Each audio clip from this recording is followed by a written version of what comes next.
The central figure in this news story is a young, dark-haired man with a solid build, Regis Tower. A famous legend says it is the horn of a giant who created the world. Old storytellers claim it was once a foreign tower that fell straight from the sky. Priests of Abisada say the gods themselves left this tower. Soya has only 1 year to clear the dungeon and reach the 56th floor. The hero does not yet know whether it will be an easy walk or a hard trial. Soya heads to the dungeon to settle into her new place. A young man approached a special agency and told an employee he would travel to another world if paid. Soya had already heard that the man was in financial trouble because of his younger sister, which is why the man was invited for a talk. It turned out the man had already sent Soy in advance, so they had to start in 2 hours. He pulled out his phone to check, and, sure enough, a large sum was already in the account. At that moment, the caller added that if Soyuz did not return from the afterlife, his sister would receive compensation and a non-disclosure payment. He went over everything Savai needed and asked if there were any questions, but Savai had nothing to add. He and the other man went to the open portal because after preparations, the workers had to send containers and robots through it. And that is how in 18,946, the existence of another world was confirmed for the first time. In 1951, the world's leading countries sent in their troops, but this led to a catastrophe on a scale hard to imagine. Those events later became the basis of a scandalous book. In 1956, troops were sent again, but they were also destroyed, and only the commander's final words survived from that operation. Everything was ready, and Soa jumped into the portal with resolve. A sense of dread washed over him. The offer still seemed suspicious, but he did not hesitate for his younger sister Soa and agreed immediately. His situation was already going downhill. Fortunately, Soa managed to reach the other world safely. The main reason things are falling apart on Soa is that half the containers have started banging and rattling. The second problem is that the 5 people who jumped with Soa have disappeared. Finally, all 3 required robotic assistants were destroyed, and the reasons for their failure are still unknown. One of the robots had a good heart. In 1957, they began developing artificial intelligence mainly for household use, but the reasons to worry did not get any smaller. When a robot approached Soya, the boy was surprised because he thought it was broken. The robot looked closely at Soya and pointed out that the boy was using the tent peg wrong. It then asked him to pull the tarp tighter and said the miso soup was already boiling and it was time to take the innards out of the dried sardines. She spoke absurd things very seriously, and Soya just watched quietly. The robot was called Machina, and she was also a great fan of butterflies. Soya noticed that Machina could be switched to another mode, so he changed her settings and activated the combat program. When Isola switched to the new mode, the robot asked Soya to cooperate with the project team. Machine has many modes, and one of them is Isola. After that, the robot asks Soy whether anyone was lost after passing through the portal. Soy says he was left alone and the others vanished without a trace. He adds he searched within a 5-kilometer radius and found no sign of other people. Iselin then asked the robot if he could get help. The robot said that was impossible because maintaining the portal used too much energy. It also said the portal would not open again for another 79 to 20 hours. He was far from pleased with how things were going. Isola had already released a swarm of insect drones to scout the area within a 20-kilometer radius. Soya asked Isola to locate the other team members, but she refused, saying there was no reason to do so. Soai assessed their chances of success as well. With the group's current resources and capabilities, the chance of reaching the goal is only 0.2%. So, Law also said that under the 24th law of robotics, a robot has the right to use all its resources to save a human life. And after that, the robot asked Soyi whether he wanted to cancel the project. He chose not to give up and kept working on the project. Soya saw no point in despairing or sitting idle, since they were already here and had to carry out their plans. After his decision, Isola took note, turned off support mode, activated the main system, and wished Soya luck. The robot activated its main system and became Machina again. By then, Soya was calmly sipping tea. Machina warned him about unexpected guests. Right after that, a strange gurgling came from the nearby river. In an instant, a monster burst from the water, spear poised. A fishman stood before them. It was clear it did not intend to attack So. After a few minutes, So fed the creature and told it he was a stranger in these parts. The creature had not tasted anything from the land offered by the stranger for a long time. I suggested warming the soup because I feared it would cool. The guild boy answered briefly that his race cannot tolerate high temperatures, and even cooled soup feels scalding to him. The hero wondered why the man spoke so calmly, since almost no one here knew Japanese. The stranger explained he was a priest. He came from the abyss and had been lucky enough to receive Babylon's blessing. Not knowing who Babylon was, the hero looked at the stranger in surprise. He decided to tell the boy everything. The idea was simple.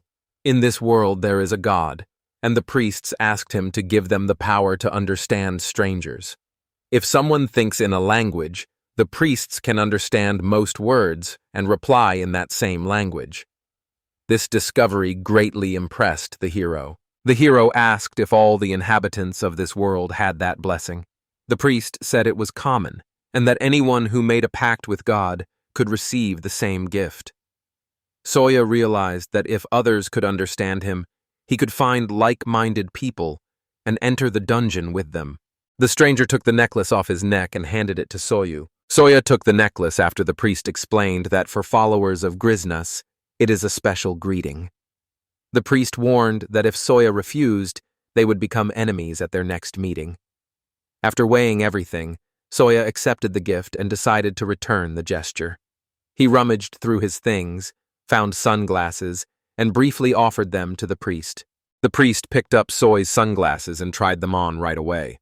And when they told him the lenses were dark, but he could still see clearly, he was fascinated and studied his reflection. Then suddenly he remembered he had to hurry back, or someone would shout at him. When the priest rose from his chair, he asked Sava how long he planned to stay in these parts. Sava replied he would probably stay about a year. Assuming the priest was hinting that camping here was forbidden, Sava asked for clarification. The priest reassured him that camping was allowed if it was only for a short time. In the end, the priest admitted this was the first time he had met someone who did not scream when they saw him and even offered him food. So he decided to introduce himself, and it turned out the being's name was Getbet, and he came from Majuba Felu. He introduced himself and said he was from Japan. Then Getbet added that their lands lay 6 stalls from the river. Pointing into the distance, he said that if they crossed this land that way, they would reach the kingdom of Lemuria, and nearby lay the great forest, home of the elves. Getbet warned Soya to keep away from that forest or he could be in danger. Soya thanked him for the warning and their talk ended as the boys said goodbye. Makina announced that Soai's chance of success had risen to 0.6%, and although the increase was small, the boy was still glad. For a while, Soya managed to reach the bustling kingdom. After a brief thought, he activated the long-range navigation and tuned the receiver to a steady signal. Thanks to that feature, Savia realized that their final goal, the Outerridge Spire dungeon, was about 2 kilometers away, and looking at the massive dungeon that seemed so close, she found it hard to believe they were that far apart. Sometime later, Savia walked the 2 kilometers and finally reached the dungeon entrance. Inside, Savia received a message from Makina. The first floor of the Otorigi Tower has been taken. Portals dotted the area around Soya, and as Makina said, they were ancient technologies of this world. Soya approached one of the counters where a young woman stood. Soya explained it was her first time and asked where to go. The woman pointed to another counter and said, "New adventurers register there." To get permission to explore the dungeon, Soya had to fill out a form and go to that counter. Soya walked in that direction to complete her entry. At that moment, Makina noticed that despite Soya being a foreigner, she had almost no trouble. Soya was already planning to find reliable companions and reach the 56th floor after registering. A young man approached the woman at the front desk, and she immediately said he could not enter the dungeon because it was impossible. Startled and angry, Sawyer asked why. She explained she had no contract with God and could not let him go into the dungeon. Realizing he could not reach the dungeon, Soya fell into despair and felt that everything was lost. The girl at the stall agreed to go with Soya the next day to look for God, and Nakina called that a decent win, though Soya still felt low. He was glad to have money because the container held metal rods he could trade for the local currency. so he did not worry about expenses, and after buying a burger, he walked slowly and enjoyed the snack. The seasoning was simple, but the taste reminded him of shawarma, and he savored each bite while trying to tell if the meat was pork or chicken, and feeling curious about the dishes in this world, when Makina warned him of a coming danger. Seeing the attackers were aggressive, Soya quickly asked Makina how many there were in total. Makina replied there were 3. Vakina said the attackers planned to pursue Soy after the exchange. Vakina quickly pinpointed the enemy's position, and only 5 meters remained until a direct clash. Time ran out, and Sava was already reaching for his gun. Before long, 3 burly men surrounded Soya. The boy immediately asked them what he could do to help. One of the men reached out and ordered Soya to hand over the money, promising to spare his life. Soya, in turn, pulled out only 1 coin and tossed it aside. Zdorovilo immediately turned toward where the coin flew. Sawa instantly attacked. Grabbing the rifle, he smashed the assailant's jaw with the butt. Without wasting time, he turned the gun on the other 2 and fired several times, shooting them in the legs. All 3 lay on the ground. Makina said the giants were finally neutralized. Tina also warned Soyu that someone was approaching him. Makina guessed they were likely residents drawn by the sound of gunfire. Soyu then asked Makina to turn on the locator. The boy was about to retreat when figures in the darkness began watching him. Soya set out for the dungeon again that day, and the girl who had agreed to help immediately scolded him for being late and making her wait too long. It turned out the girl's name was Efto, so I asked her why she was there. Efto said she had come from the west because that route was the most convenient. Savia, however, felt that Eva still had not given a real answer to his question. Eve noticed the necklace Savia wore, the same one the fishman had given him. She admitted she felt Savia had settled somewhere outside the city. Savia objected, saying that was not what he meant. Savia asked again, "Iftu, why are you waiting right here at this spot?"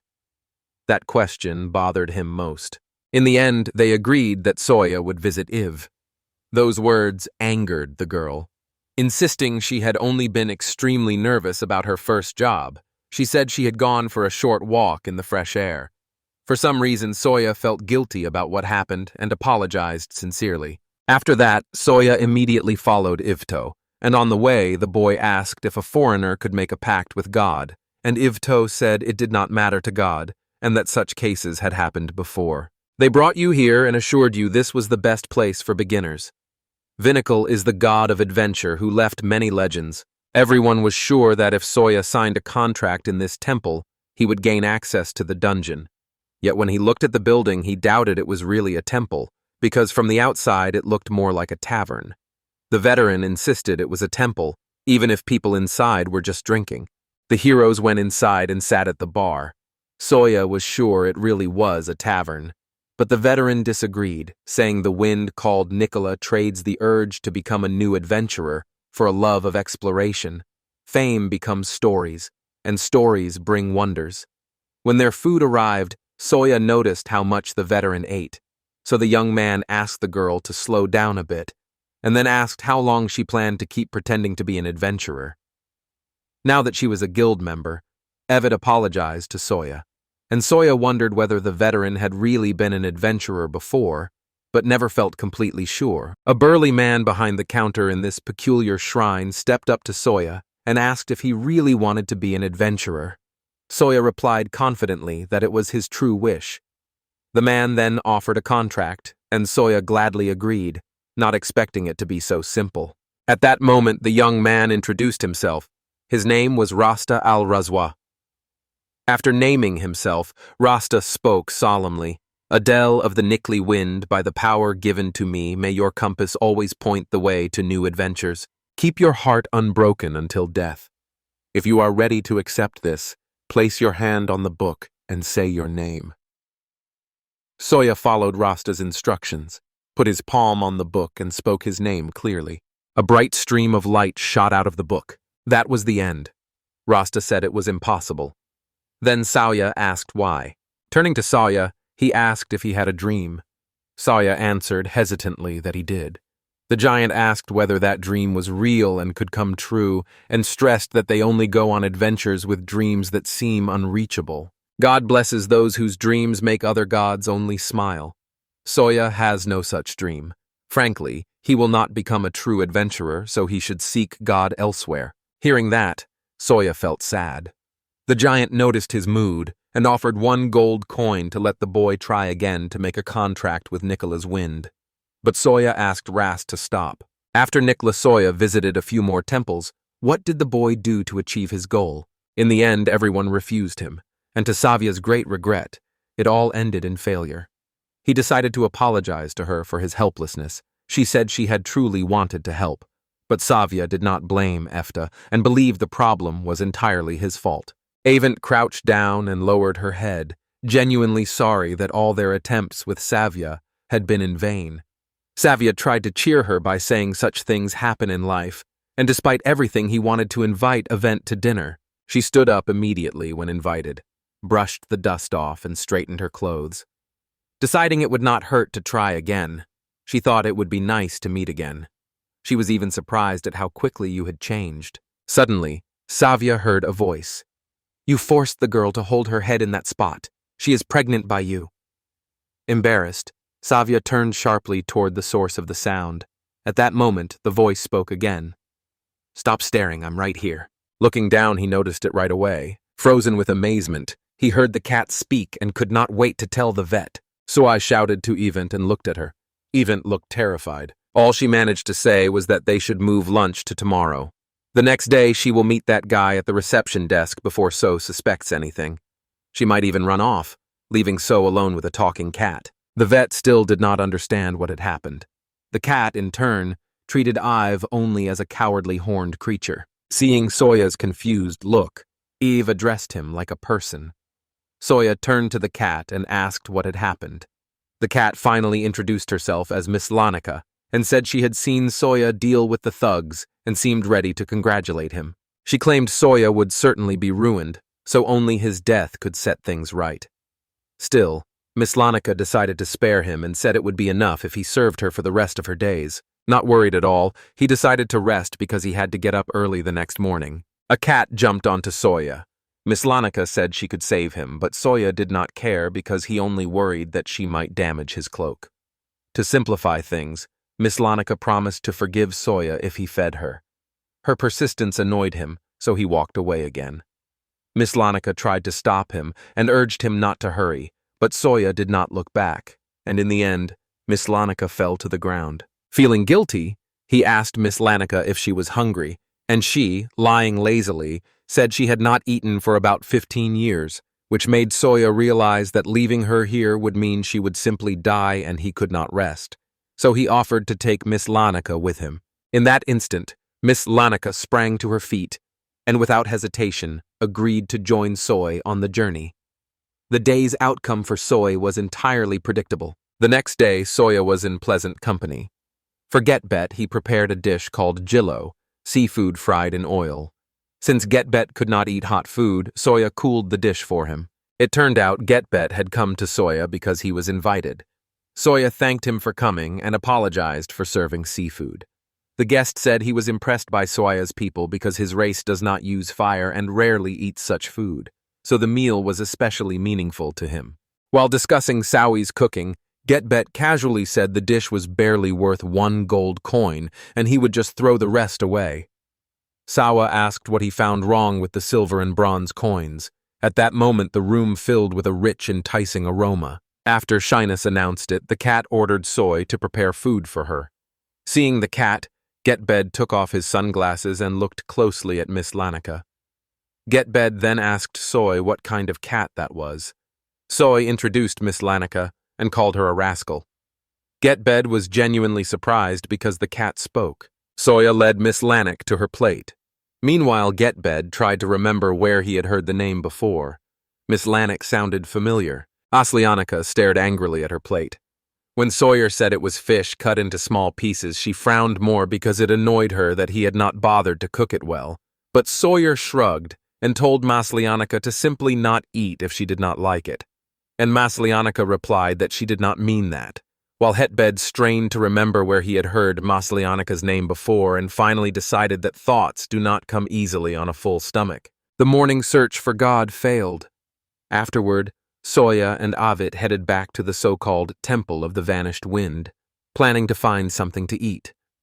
Avit said she had expected nothing else from the morning, while Soya admitted he had hoped for the opposite. Suddenly, Avit seemed struck by an idea and wanted to please Soya by promising to tell him about it, but she held the details back and said she would wait until after lunch. She asked the innkeeper to prepare cellar pork baked in salt with fried vegetables and a rocky turtle soup served with soft bread and honey, ordering triple portions of each. Soya, holding a glass of water, watched Avit and was moved to tears by her care. The first course was served. Soya told the girl that he had already picked up yesterday's plaster cast. Avit was startled when she heard those words and insisted that the cat with a rough tongue and narrow eyes would slowly pull Soya's soul out. Only then did Soya realize that Eva did not like cats at all. While eating, Eva finally admitted she used to be adventurous, though you wouldn't say that now since she looks completely different. Soya found that funny and laughed. At that moment, Makina made herself known. She immediately asked what had happened. Instead, Makina ordered Soya to return to the camp at once. Soya froze, unable to understand what was happening. Makina said the camp was attacked. Fear gripped Soya even more. Minutes later, Saoya reached the camp. All that remained of his things were battered belongings and a tent ripped to pieces. Soya ran to Makina and asked him to turn on the strange eye, but Makina had no idea what that meant. The word and the device were unfamiliar to him, and a message appeared on the screen saying, "If you are using a new app, contact support." Soya decided to act and try to activate the eye on his own. Luckily, Makina booted up. Its eye or a subsystem came online. It was running at only 30% speed. Soya then ordered a scan, marking targets with red dots. Makina confirmed the command and immediately began scanning the area. At 100 meters, Makina found no living creatures. Then Soya asked who had attacked the camp. Makina replied that it had been a group of 3 men, and set up containers with weapons and medical supplies. Then Soya asked Makina whether he knew where the attackers were. Makina said he had managed to plant a bug on one of them and immediately showed their location on the map. At that moment, Soya ran into a local. She lay on the ground with her belly torn open. He looked at the cat and fell silent. At that moment, Makina reported the area scan found nothing and system power fell to 5%. Makina told Soya to hide and wait for the system to recover, making no decisions on her own. Soya felt he had to return the stolen containers and valuable resources. There was no doubt the culprits had to be punished. He still had ammo, so he turned to Makina and asked if he had calmed down. But the system indicator already showed 0%, and Makina had powered down. Soya took off his glasses and apologized to Makina. The task he had been given felt almost impossible.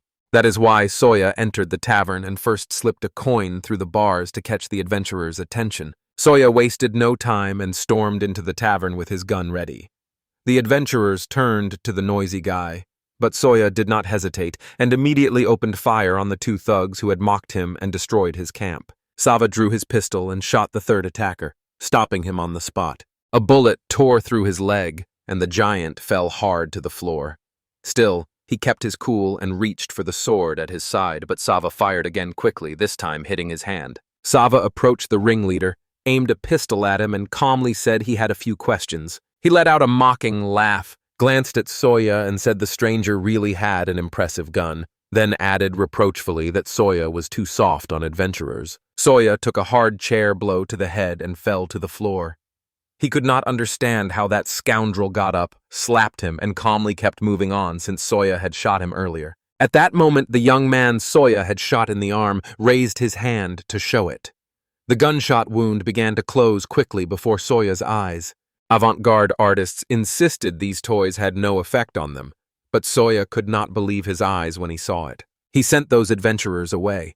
The burly giant had already raised his sword to strike Soyu. The sword closed in on Soya's head, but the stranger refused to back down. He refused to let some travelers disrespect him. In the city where adventurers gather, fights among them are common. The seasoned veteran said the Adventurers Guild settles most cases.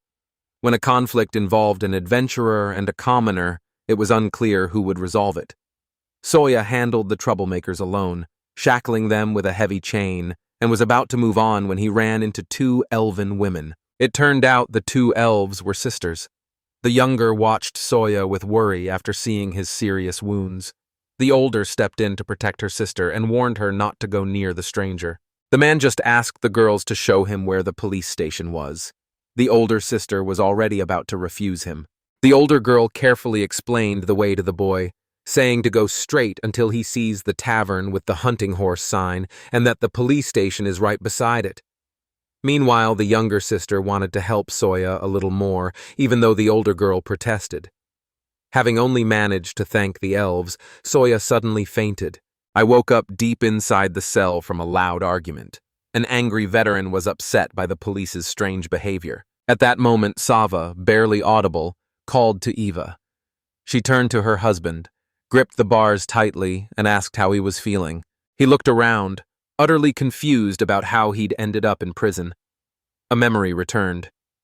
During the Union's attack on the Al-Qaeda checkpoint, he had been sure he was already dead. Soya felt intense pain all over his body. The guard, watching his suffering, noted the boy would have died long ago if not for the elven women who happened to pass by and treated him. At that moment, Soya remembered those elven women. The guard apologized to Soya for having to wake up in the cell and added that Soya was accused of beating 3 dangerous adventurers who are now unable to speak. Soya asked the guard to hear him out. The young man insisted the 3 had stolen his belongings. The guard then asked whether Soya had managed to recover his things and whether he had any proof that those 3 were the criminals. With no proof, Soya lowered his head and confessed to the guard, and evidence might have appeared if Makina had helped, but she was not nearby. At that moment, the guard noticed the heir was not his subordinate, but the woman who had not yet made a deal with God. He said everyone who is not a subordinate is sent to the consul of the Central Continent, where they are either executed or used as test subjects, and the guard admitted he does not want to take Soyu there because it is a dangerous venture. He pointed to 2 guild adventurers who had asked for Su. The guard said he would hand Su to them since he now lacked divine protection. For a moment, Su even felt nervous. Then an unfamiliar voice spoke. It turned out to be a woman, the leader of the Lemur Adventurers Guild, who firmly said she would make no exceptions because it could harm the guild's reputation. Saying she had many tasks, she turned and hurried to the exit, and Eva immediately moved to stop her. Eva asked the head for one more day in Soya to try to find the god again. The head refused, saying no god would now want to make a deal with Soya, after Soya had already led a group of adventurers through the city. At that moment, a guard ordered the ship prepared to sail to the Central Continent. Savoya then decided his adventure was over. Suddenly, Savoya heard a familiar voice behind him. "I heard everything. You are in a difficult situation." The words and the voice stunned everyone there, even Savoya himself, and when he turned, he recognized the familiar hair. Aslianica called Sava a fool and said he had dug his own grave clumsily. Even though he made up excuses, half the day was already wasted. Seeing Aslianica alive, Sava could not believe his eyes. She explained that she had indeed been dead, but only for a few hours. For the first time, Sava wondered how special cats were in this world, and whether they really had 9 lives. At that moment, Aslianica stepped closer and admitted she knew Sava was searching for a god to sign a contract with. Sava thought she meant someone specific, but she called him a fool again and said she meant herself. I couldn't accept that Miss Lanasa was truly a goddess. At that moment, the head of the Lemur Guild told how 3 great kingdoms once flourished on a distant continent, until a woman appeared who alone destroyed them. This is Miss Lianica. Her fame rose as a goddess of deceit and treachery. The guildmaster learned that all of her followers had died. At that point, Miss Lianica coldly announced that her innocent body no longer existed and that she had become a mystical goddess. Either way, she spent several years living on nothing but rats and a prism. In this part of the story, Miss Lianica asked Soya directly if he wanted to sign a contract with her. Soya did not hesitate and agreed at once. Miss Leonica then decided to tease him a little and pretended she did not know what to do with him because he had ignored her requests for a long time and acted boldly. At that moment, Soya fell to his knees before her. He begged Miss Lanik to sign a contract, swearing he would do anything for it. His voice was so loud that her hair stood on end. It was a secret Japanese ritual, a kneeling bow.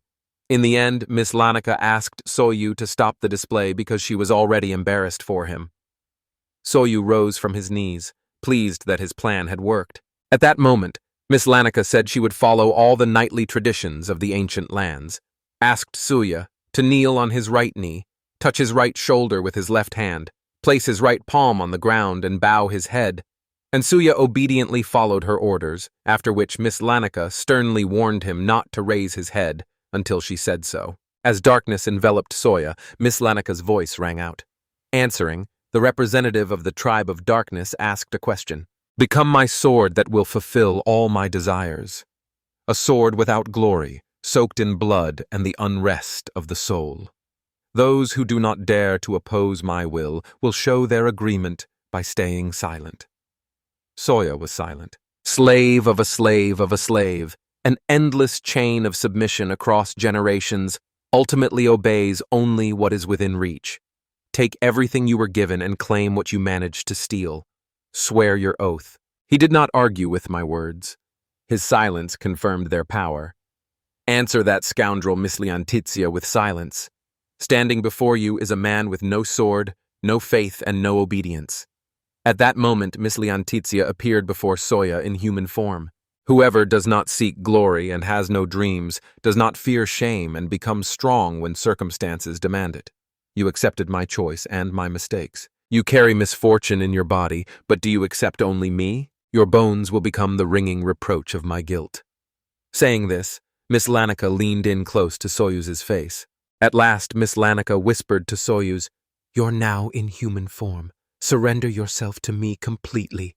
When Miss Lanika heard those words, already turned into a cat, she let Soyu get up, formally declared the agreement sealed, and warmly welcomed her follower.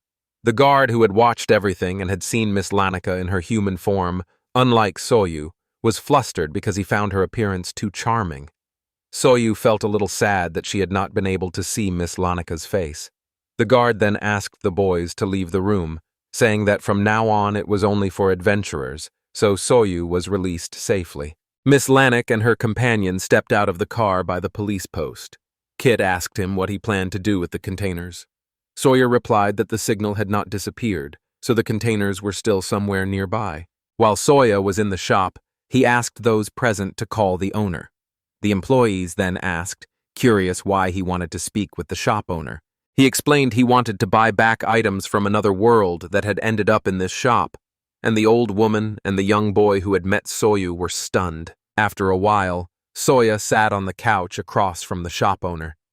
The owner said he had heard rumors about the outsider who had shaken the whole town with his actions toward 3 adventurers, and since Soya was the only one who could speak to the owner then, offended by the man's condescending tone, he did not beat around the bush and announced he had come to return the stolen items. When asked about the purpose of his visit, Soya answered simply that all the stolen items are in this owner's warehouses. The owner changed the subject and praised Soy's abilities, saying Soy had a hidden power that was hard to grasp. The boy was brave and had valuable experience, yet the owner considered this more a misfortune than an advantage. All decisions in the warehouses were made only by his orders, so no one Soya called for help would have arrived in time. The master wanted Soya to realize he had no way out, and blamed the boy for not using the chance to hide the truth about himself while he still could. On the other hand, he figured there was no point in getting his things back because they would be stolen again. The owner laughed and said Sawyer knew his situation well. He told the foreigner to come to him next time before losing his things, and promised he would always buy them back at a fair price. Sawyer saw no point in that. In the end, Sawyer asked the owner for one simple favor. When the owner asked what it was, Sawyer said he only wanted the window opened. The guard opened the window for Soya. Perched on the sill, the boy paused to admire the view outside. Soya then pulled out a small device used on stolen containers for emergencies. Without hesitation, he pressed the button on his remote, activating the self-destruct mechanism. A powerful explosion went off right below the owner's office windows. He froze with surprise and did not immediately realize what had exploded. At that moment, Savian noticed the explosion had something magical about it. I have only one question. Did the whole warehouse explode? The owner trembled, realizing the building might have been completely destroyed. He apologized to the host and ended the conversation so he could continue completing the paperwork to join the Adventurers Guild. Soya warned he would return tomorrow and asked the owner to prepare well for his visit. He left the district. Miss Leneker thought Soya was a naughty boy, but Soya did not agree. She concluded that doing evil for the sake of good is justice. However, destroying evil can also be considered evil. Sometime later, Sawyer returned to the dungeon to register with the Adventurers Guild. When Sawyer approached the guild clerk, he finally heard good news. They had already issued his temporary registration. The dungeon run was set for exactly 2 days from now, leaving just enough time to prepare. After thanking the clerk, Sawyer was about to leave but was suddenly stopped. He told a colleague that there had been an explosion in the warehouse district recently. Eva grew worried and asked Sawyer not to go there. Sawyer kept some details from her. On the 5th day, Makina reactivated, immediately assessed the situation, and, as agreed with Sawyer, backed his plan. Makina now operated in Isola's place. She asked Soy if she should return control. He assured her everything was fine. Then Isola switched to Makina's functions and asked Soy to explain why the captured weapon had self-destructed. He insisted he did not need the container because he worked alone. Makina then asked what would happen if he had to hire guards. I believe trust cannot be bought with money. Makina, however, was sure robots would be enough for security. Sawyer understood that for real safety he would need more than just surveillance. Soya asked Makina if he could raise his hand against a human. Makina replied that it was impossible because the second law of robotics strictly forbids robots from harming people. Soya then doubted whether he was mistaken, and Makina reassured him that Soya was right, and that even if his actions seemed wrong, deep down he was still right. Makina then said I could join the talks with Saud today, but Sawyer refused the idea, saying Makina's help would be enough since I lacked the right capabilities for that role, and those words hurt Makina a little. He lifted Miss Lanica, spoke to Makina and Isola, and announced he was removing their non-interference order. He then presented the cat to Makina, explaining she was the goddess he had contracted with, Lady Miss Lanica. Soya also asked Makina to add Miss Lanica to the service list. Miss Lanica disliked the request, so she wriggled out of Soya's hands and pushed his glasses with her paw. As soon as Getbet told them, it became clear things had gone wrong. By morning, when he arrived, Grunt was gone, and the camp lay in ruins. He admitted they had thrown him out into the cold, and now he wanted to know where Soya had gone. Soya apologized for disturbing Getbet. Getbet said he was only worried about Soya's sudden disappearance. Soya explained he had to leave today for talks with a trading company, but before leaving, he had one question for Getbet. He stepped up to Getbet, looked him straight in the eye, and asked how much he had sold his containers for. How much did Getbet sell the soy containers for? After a careful inspection of the camp, Soya realized those adventurers could not have stolen the containers on their own. The containers were watertight and could float, but they were so heavy they could not be carried by hand, and there were no signs of any cart or wagon. Getbet knew exactly when Soylent was in the camp. Soye had no proof, but had strong reasons to suspect Getbet was an accomplice. Now only one thing troubled him, whether his suspicions about Getbet were justified. Earlier, Soya talked with Getbet and sincerely admitted he did not understand why Getbet needed this gold coin. The Getbet people have every gift the sea offers, and that alone sustains them. Getbet explained his people need no ties with humans, so the situation left him somewhat unsettled. Bed told Soy he had 5 granddaughters. The youngest once saved a man who had been washed ashore from a wrecked trading ship during a storm. After she pulled him to safety, she became so taken with him that she stopped talking to anyone else. Bada's youngest granddaughter disappeared without a trace. After stealing an artifact that let her change her appearance, she followed that man. This story made Sawyer think it was a bit like The Little Mermaid, and he decided that if his granddaughter was happy, there was no reason to worry. One day, He was called in for talks about an exchange. He had ties to the Alomia trade organization in West Phoenix. Getbet got an offer he could hardly refuse. A fishwoman in exchange for 4,000 gold coins. Now, after Soya asked about the containers, Getbet said nothing. Soya assured him he saw Getbet as a decent person who genuinely cares for his loved ones. Most likely, Getbet treated Soya honestly too, which made him easy to take advantage of, and Soya did not want Getbet to regret it. Still, Guy insisted he should just name his price. Barely nodding, Getbet replied that it was 20 gold. It was not expensive. Soya thanked him for the answer, but still had one more request. Soya told Getbet to drown the robot. Machina, if anything happened to Soya, though that was unlikely, said the rest of the fish should go to Miss Lank if Soya died and allowed Getbet to sell any remaining catch, and then Getbet cut him off and asked if Soya really trusted him. Without hesitation, Soya said he trusted him. At that moment, Getbet bowed his head, and his hands trembled. Soya forgave him in the name of the goddess of deceit, Miss Lanix. On the appointed day, Soya kept his promise and went to the trading company to negotiate. The talks were formal.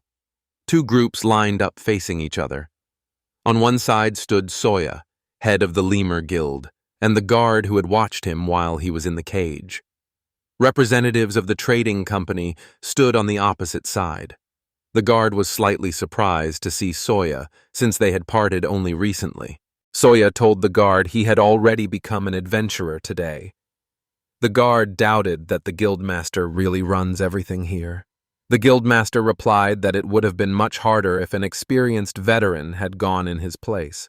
Soya understood and agreed the decision was fair. Soon after, Soya, the guild leader, and a Zvar police officer sat with the head of the trading company, Night Owl's Zava, a woman named Galzelt, who was the mother of the boy who had been rude to Soya, and she apologized sincerely, explaining that he was a troublemaker and was working for her temporarily. Hiding his surprise, he greeted the woman as the manager herself had come to the meeting. At that moment, the man from the police station tried to hurry the conversation, reminded Halzalda that her trading company was suspected of theft, and asked if she knew anything, and she answered confidently that she knew nothing.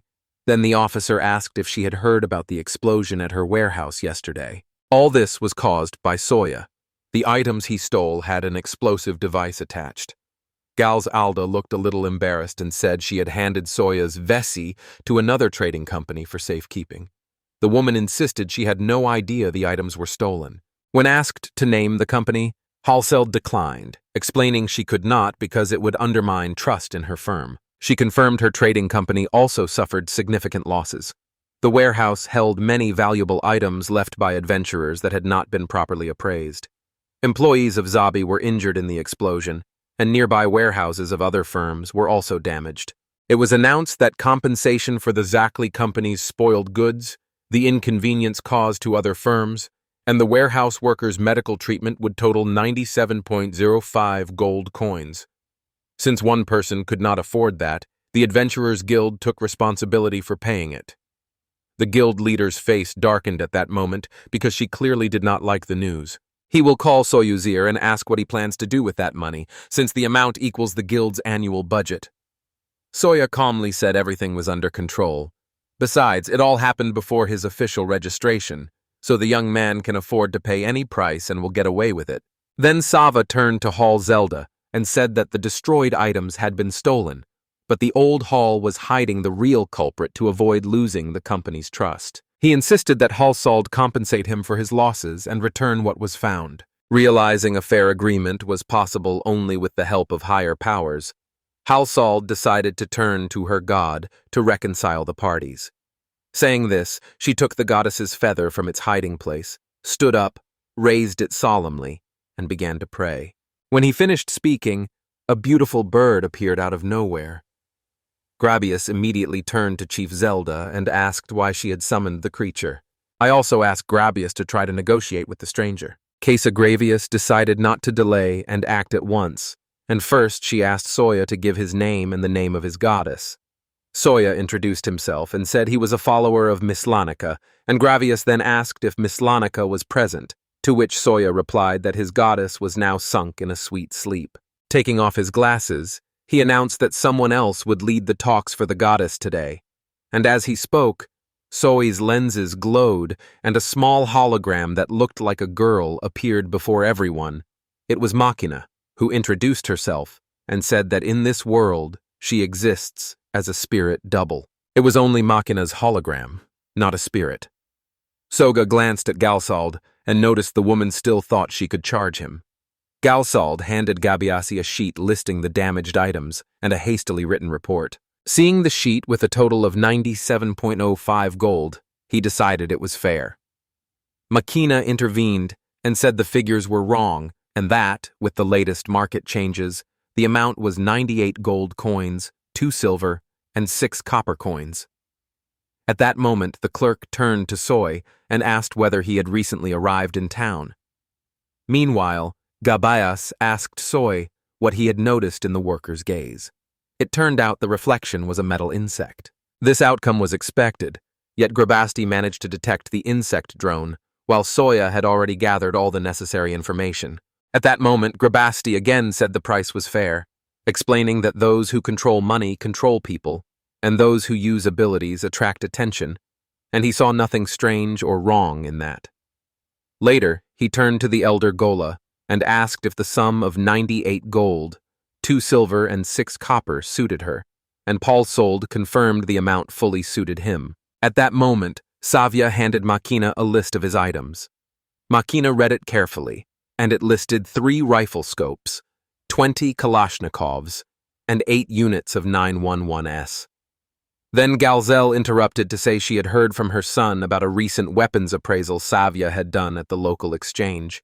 On the other hand, he noted the weapon was too small and hard to imagine in his world. It was reported that a single piece could fetch as much as 100 gold coins, and a compact version costs twice as much. Vakina thanked Soy for her kind words, and after doing the necessary calculations, set the final price at 36 gold coins. Soya counted coins to buy ammunition. Machina said importing weapons and gunpowder made by dwarves was strictly forbidden.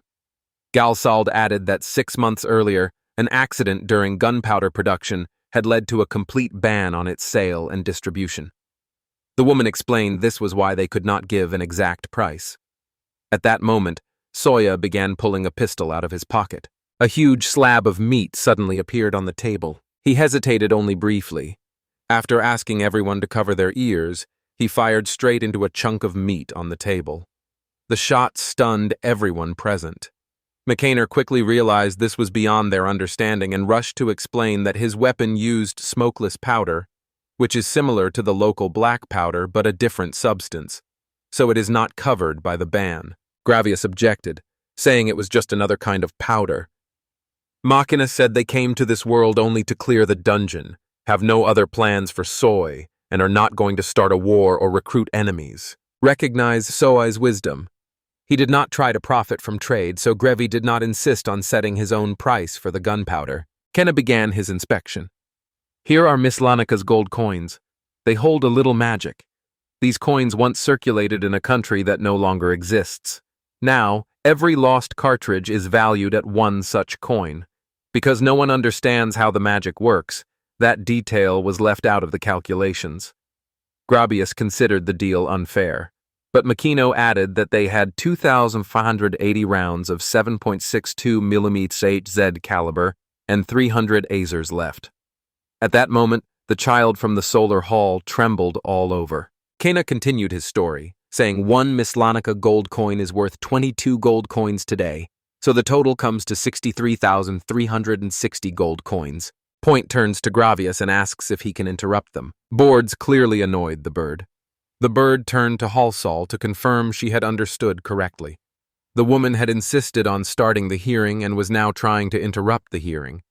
Halsall confirmed confidently that this was exactly the case. Gravius flew into a rage, spread her wings, and swooped at Golsald, shouting that she was stripping Golsald of her divine protection for a full year. To win forgiveness, Golsald must begin at the lowest level by selling vegetables. Everyone present fell silent in astonishment. Within seconds, she regained control and told Soy and Makina she would share her power with them. Gravius showed 2 feathers and asked them to lift them and say her name if they wanted to move on. Then the bird said goodbye to her new friends from a foreign land and vanished. When Gravius left, the office fell silent. Halseld, angry, ordered the officers to leave them alone. Istman left the office, and Halseld turned to Soya and asked if he had any questions. Soya confidently asked only one thing: who stole the containers? Pavlova did not give a direct answer at first. She said the containers were taken by the trading company Alomia from West Phoenix, and added that her reckless son had become the driver for that company's young leader. His only concern was that she now carried this burden. She feared Soya would abandon everything when he found out. Soya had no intention of ending the conversation. Halseld kept pressing. Raising such a huge sum would mean emptying the entire state treasury.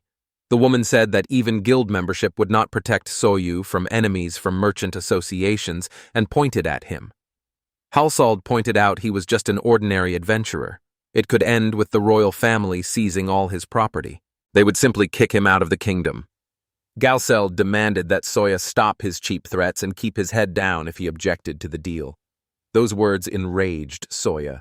He was furious. He threatened to throw all the gold coins into the sea, and a country that lost most of its treasury would be completely cut off from the world, leaving the capital with no way to get the goods it needs. Realizing the situation, Sawyer accepted that they would likely kill him but refused to give up, and if that happened, House Halselt, the royal family, other powerful groups, and maybe the whole city would be ruined, and everyone would hate that woman.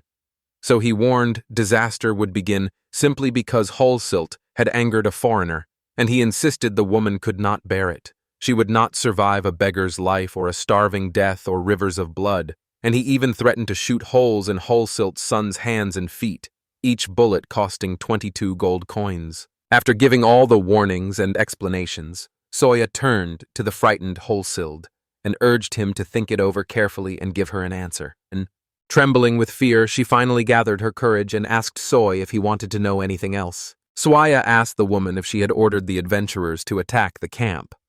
Palslid shook her head to deny it. Soya then asked if she had persuaded the fishman to steal the containers.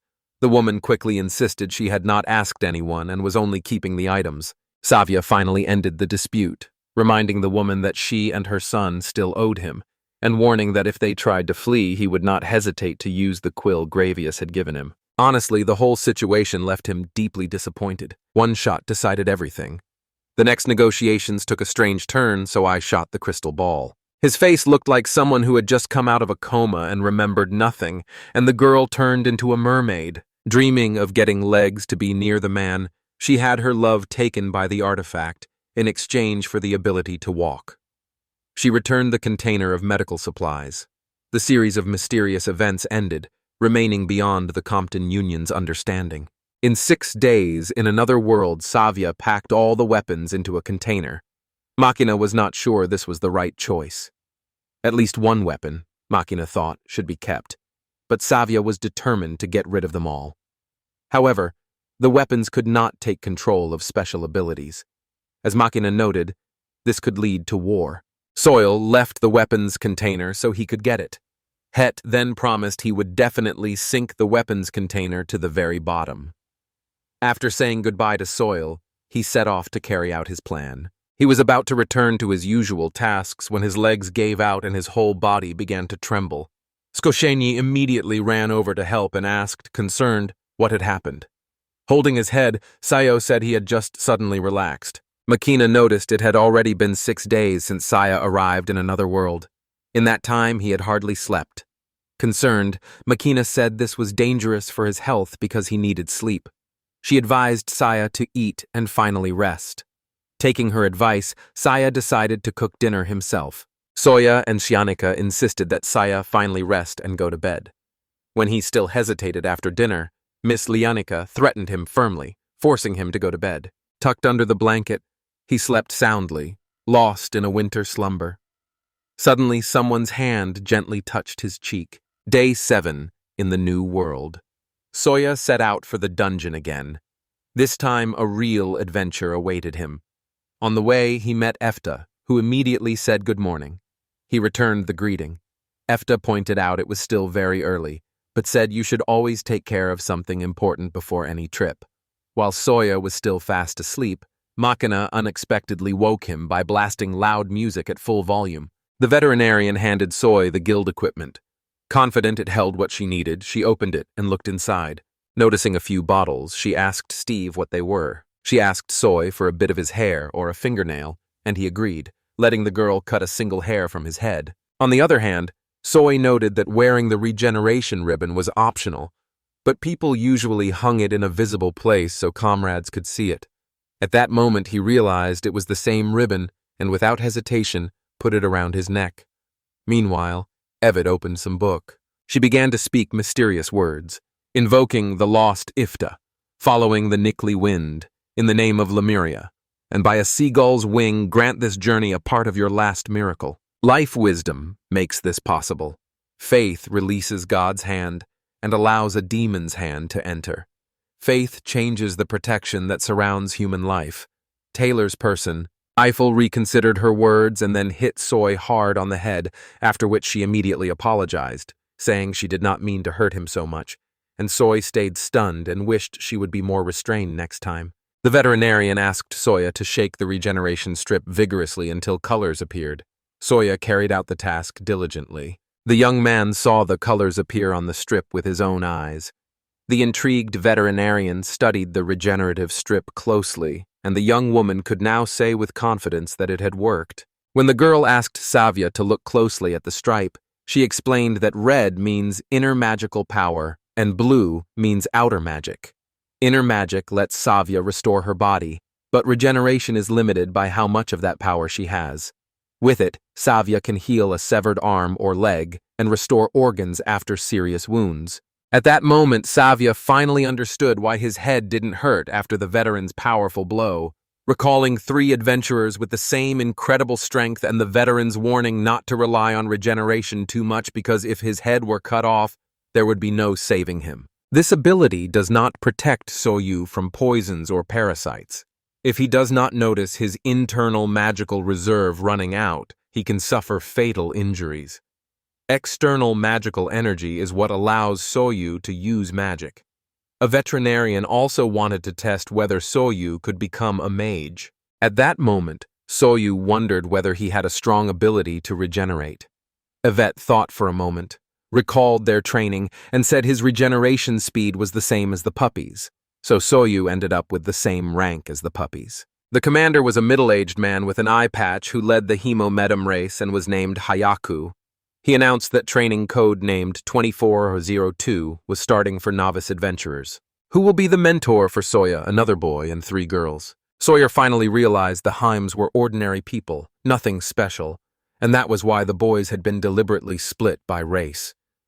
At that moment, a hard blow to his shoulder snapped him out of his thoughts. It turned out Hayaku was Eva's father, so Eva insisted that Soya obey him, saying if he needed the bathroom, he could go right away, but if he felt in danger, he should run immediately. And as Soya heard Ave's instructions, he briefly thought she sounded like a real mother.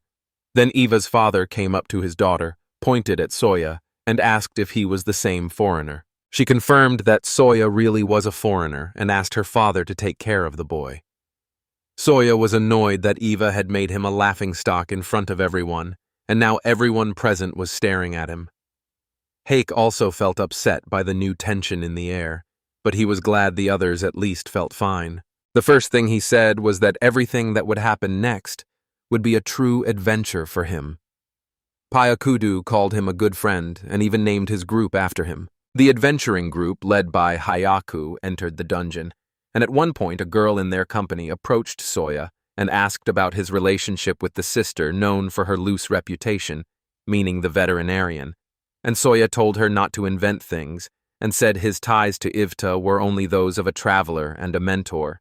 Then the girl asked if Soya had been with the veterinarian during Gledwyn's trial, and at first he did not know which trial she meant, but then remembered it was the exam to slaughter a pig.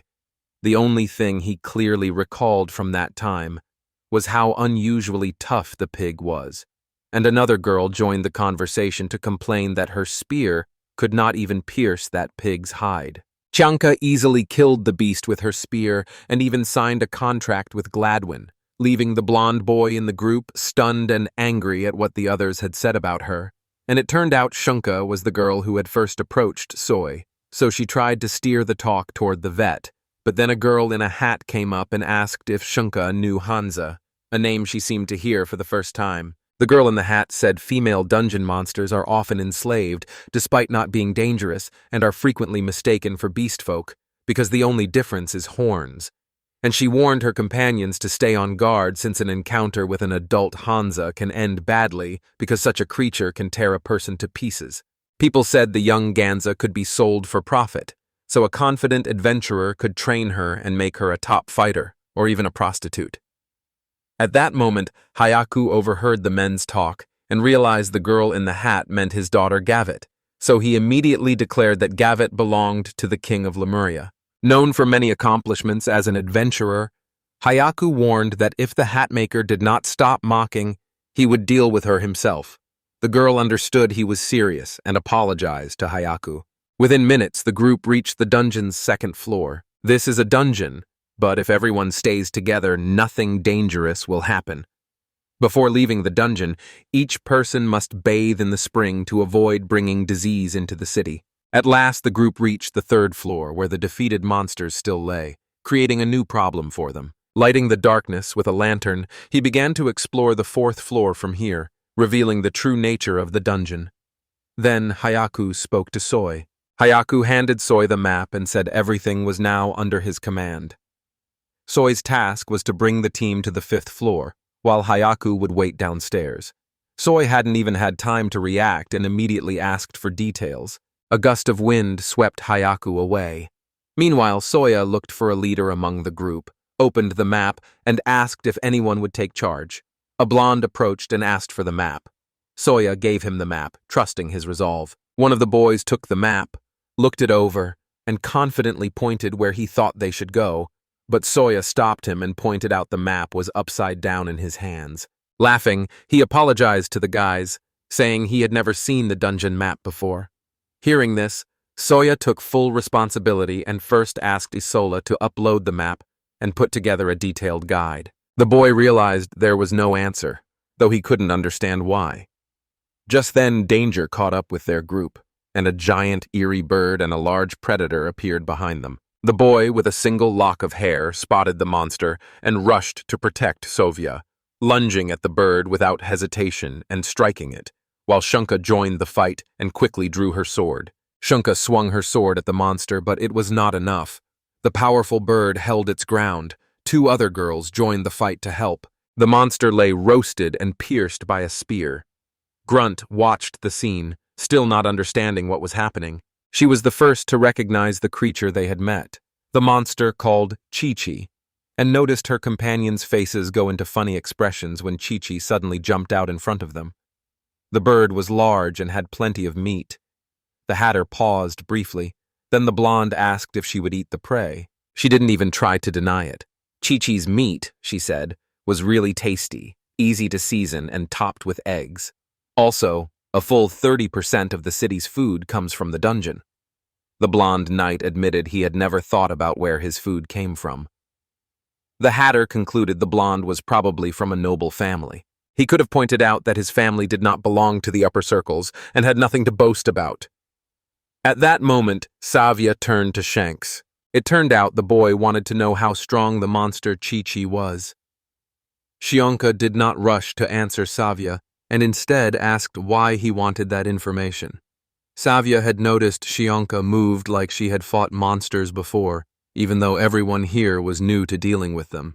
Shionka explained that Chi-Chi usually hides and waits for prey, but if it suddenly takes to the air, it can cause a lot of damage. Savia liked how Shionka beat Chi-Chi with a single powerful strike, was impressed by how smoothly Shunka and the knight worked together without practicing beforehand, and wondered if Shionka could do the same after training with the knight, a thought that somehow made Shionka tense. A loud roar suddenly came from nearby. The novice adventurers flinched, clearly frightened by the sound. Everyone stared into the darkness where a chilling sound came from. In the gloom, they could only make out giant glowing eyes. Within seconds, the monster loomed into view, a giant pig standing before them with drool dripping from its mouth, slowly but steadily closing in on the group of adventurers. Confronted by such a monster, the adventurers froze, seized by fear. At that moment, an enraged boar charged forward without hesitation, racing toward the stunned adventurers. Seeing this, Savia went pale with fear, froze in place, and did not know what to do next. In despair, Alon shouted to her zombie friends, ordering them to run immediately. Guitar and her friend froze, unable to look away from the pig that kept coming closer. Shunka grabbed their hands and pulled them away. He pulled his feet back from the angry pig, saw the danger and spun around to protect his back, managed to fight back a little, and then the night revealed its heroes. Choosing the boar's trail, he told it to come. The knight felt it was its duty to meet the enemy face to face. The boar stepped forward and with a single sweep of its hoof pushed Knight aside. Knight shot up into the air and crashed down nearby. One of the girls turned to see what had happened to Knight. Soya sharply ordered her to keep running and not to look back under any circumstances.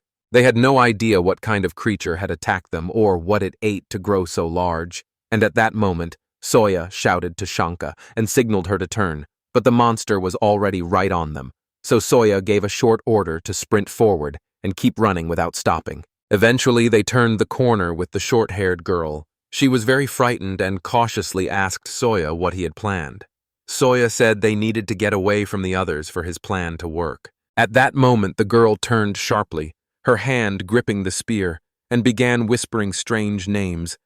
King, Spirit of the Tree, Yukazal, God of the Harvest, Gestalfo, I, Beltrish of Azuldo. I ask you to show your miracle before me. Pibagu, stop him! With the final words, she threw the seed to the ground, and the seeds burst into thornbush branches. The bramble wrapped around the boar, pinning it and keeping it from moving. That let Belle hold back the monster for a while. Soya and the girl managed to break free. First, Soya shrugged off his cloak and asked Belle to put the spear on the grass. They carefully lowered the weapon, and then Soya asked the girl to take it by the end. He thought their plan might fail, so Soya wanted Belle to run if they were in danger while the monster was distracted by him. Belle thought that was pointless because if the boar charged, it would eat them both. At that moment, the monster appeared again from around the corner. Guys, a mad boar charged at them with full force, so I ordered Belle to get ready. Now they will move into action. The boar had closed in, so Belle and Soya joined forces and drove the spear straight into the monster's mouth. That stopped its charge. The monster kept fighting. The pig attacked the boys again and again. Its tusks were almost touching Soy's hand, and he could not tell why the animal was still alive. The young man drew his dagger, ready to strike the boar. The boar's hide was too thick. The blade could not pierce it, and I froze, not knowing what to do next. At that moment, the beast was almost on Bella. The boy, without hesitating, shielded the girl with his body, accepting defeat. Suddenly, the pig backed away sharply and let out a piercing snort. The pig deliberately fell to the ground. Belle and Soy could not make sense of it. Belsa Shanka suddenly drove her sword into a pig, pinning it to the ground, and on the wet soil the blade slid easily through the animal's thick skin. The girls rushed to one another, shaken and unable to hold back their joyful chatter, still hardly believing that everyone had survived. She turned to Soya and thanked him sincerely for rescuing her. Soya admitted that defeating the monster was possible only because of Shukun and Belle, but he added he also had a backup plan. At that moment, Hayaku arrived, praised the boys for a great job since even experienced adventurers could not handle such a carcass, and carried an unconscious knight on his shoulder. He said he had heard a noise above, suspected something serious, and hurried to help. Hayaku assured that he sincerely admired the boys' courage and would go with them to the very end, no matter what awaited at the bottom. Savaja was stunned, and at first could not believe it. Hayaku wanted to say more to the newcomers, but he decided to return with the boys through the portal and freshen up in a hot bath first. Finally, he admitted that the boys had made a good impression on him. After a while, the newcomers, including Soya, gathered at the bar. With a glass in hand, Soya thanked everyone for their first dungeon run and suggested they keep fighting side by side and go on new adventures together. The rats cheered gloomy Soy on when he decided to drink it all to honor that fine toast. The guys finally sat down to dinner because everyone was exhausted after a hard day at work, and in the end, we discovered that Knight doesn't touch alcohol at all, while Shionka is crazy about me. House Soy's first walk was over. He had reached the 5th floor with 51 floors still ahead. In the morning, Mackin woke up cheerful and said good morning to the boy and told him about the current situation. It was 6 o'clock. The sky was clear and the temperature was 23 degrees. And Makina also wished him a successful day at work. After some time, Soya found himself in this world. He had already descended into a dungeon, and fighting a monster made it clear the area was extremely dangerous. Soya is desperate. His only deadly weapon is a cleaver, but even that could not stop the pig. Returning to the dungeon with the same team, he will only make things harder for everyone, so he must find a new weapon to replace his gun. Soy has fairly modest physical strength, even for a typical adventurer. That made him wonder if cleaving something with a single sword swing would be a problem. Raising a sword is harder than lifting a gun, and he has no time to train. This means Soy has very few weapon options. Again, he returned to meet Gola's eldest son. Seeing Soyu, the timid boy was nearly scared to death. He shouted loudly to one side, then the other, drawing everyone's attention as passers-by looked around, unsure what was happening. Soyu tried to explain he had only come to look at the weapons, but the man kept shouting. Noticing his cowardice, Soyu decided to scare the man a little and said he would go to the traders from Alomia.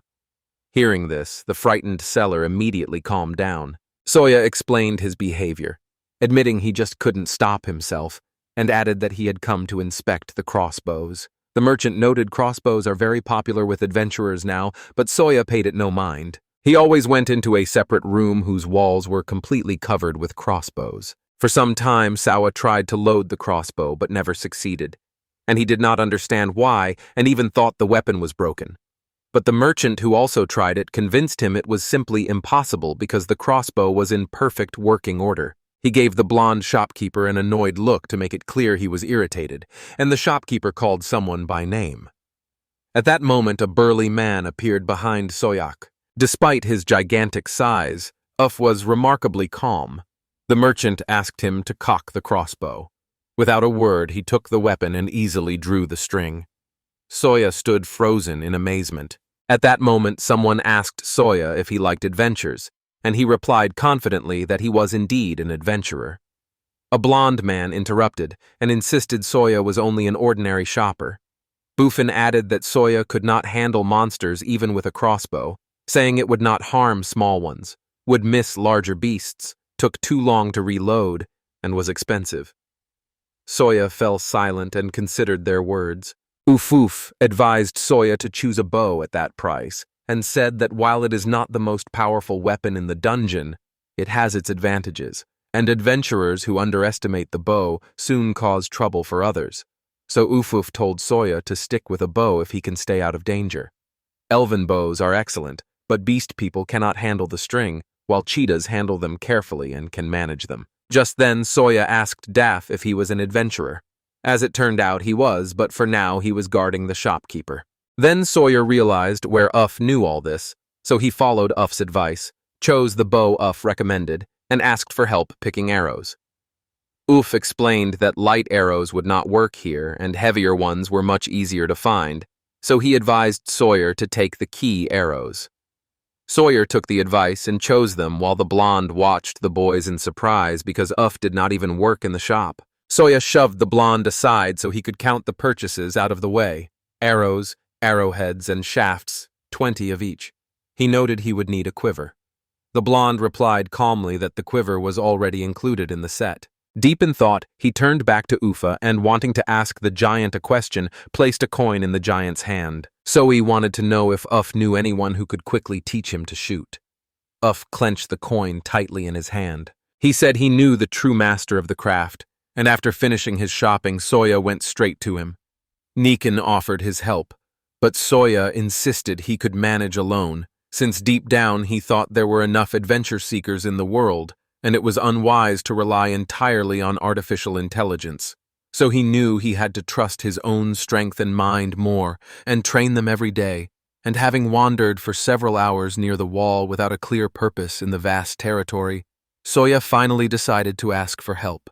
Suddenly, Soya heard a voice call out, "Hey, Mr. Buffalo! You fell asleep by the laundry again. All your clothes are covered in lint. Enough already." It was a girl's voice, and Soya glanced at her without meaning to. Out of nowhere, a huge wolf with thick fur loomed in front of him. He stared at the talking beast and fell silent, unable to find words, feeling a completely different energy from it. Nothing like the youth's, and the wolf's size was striking.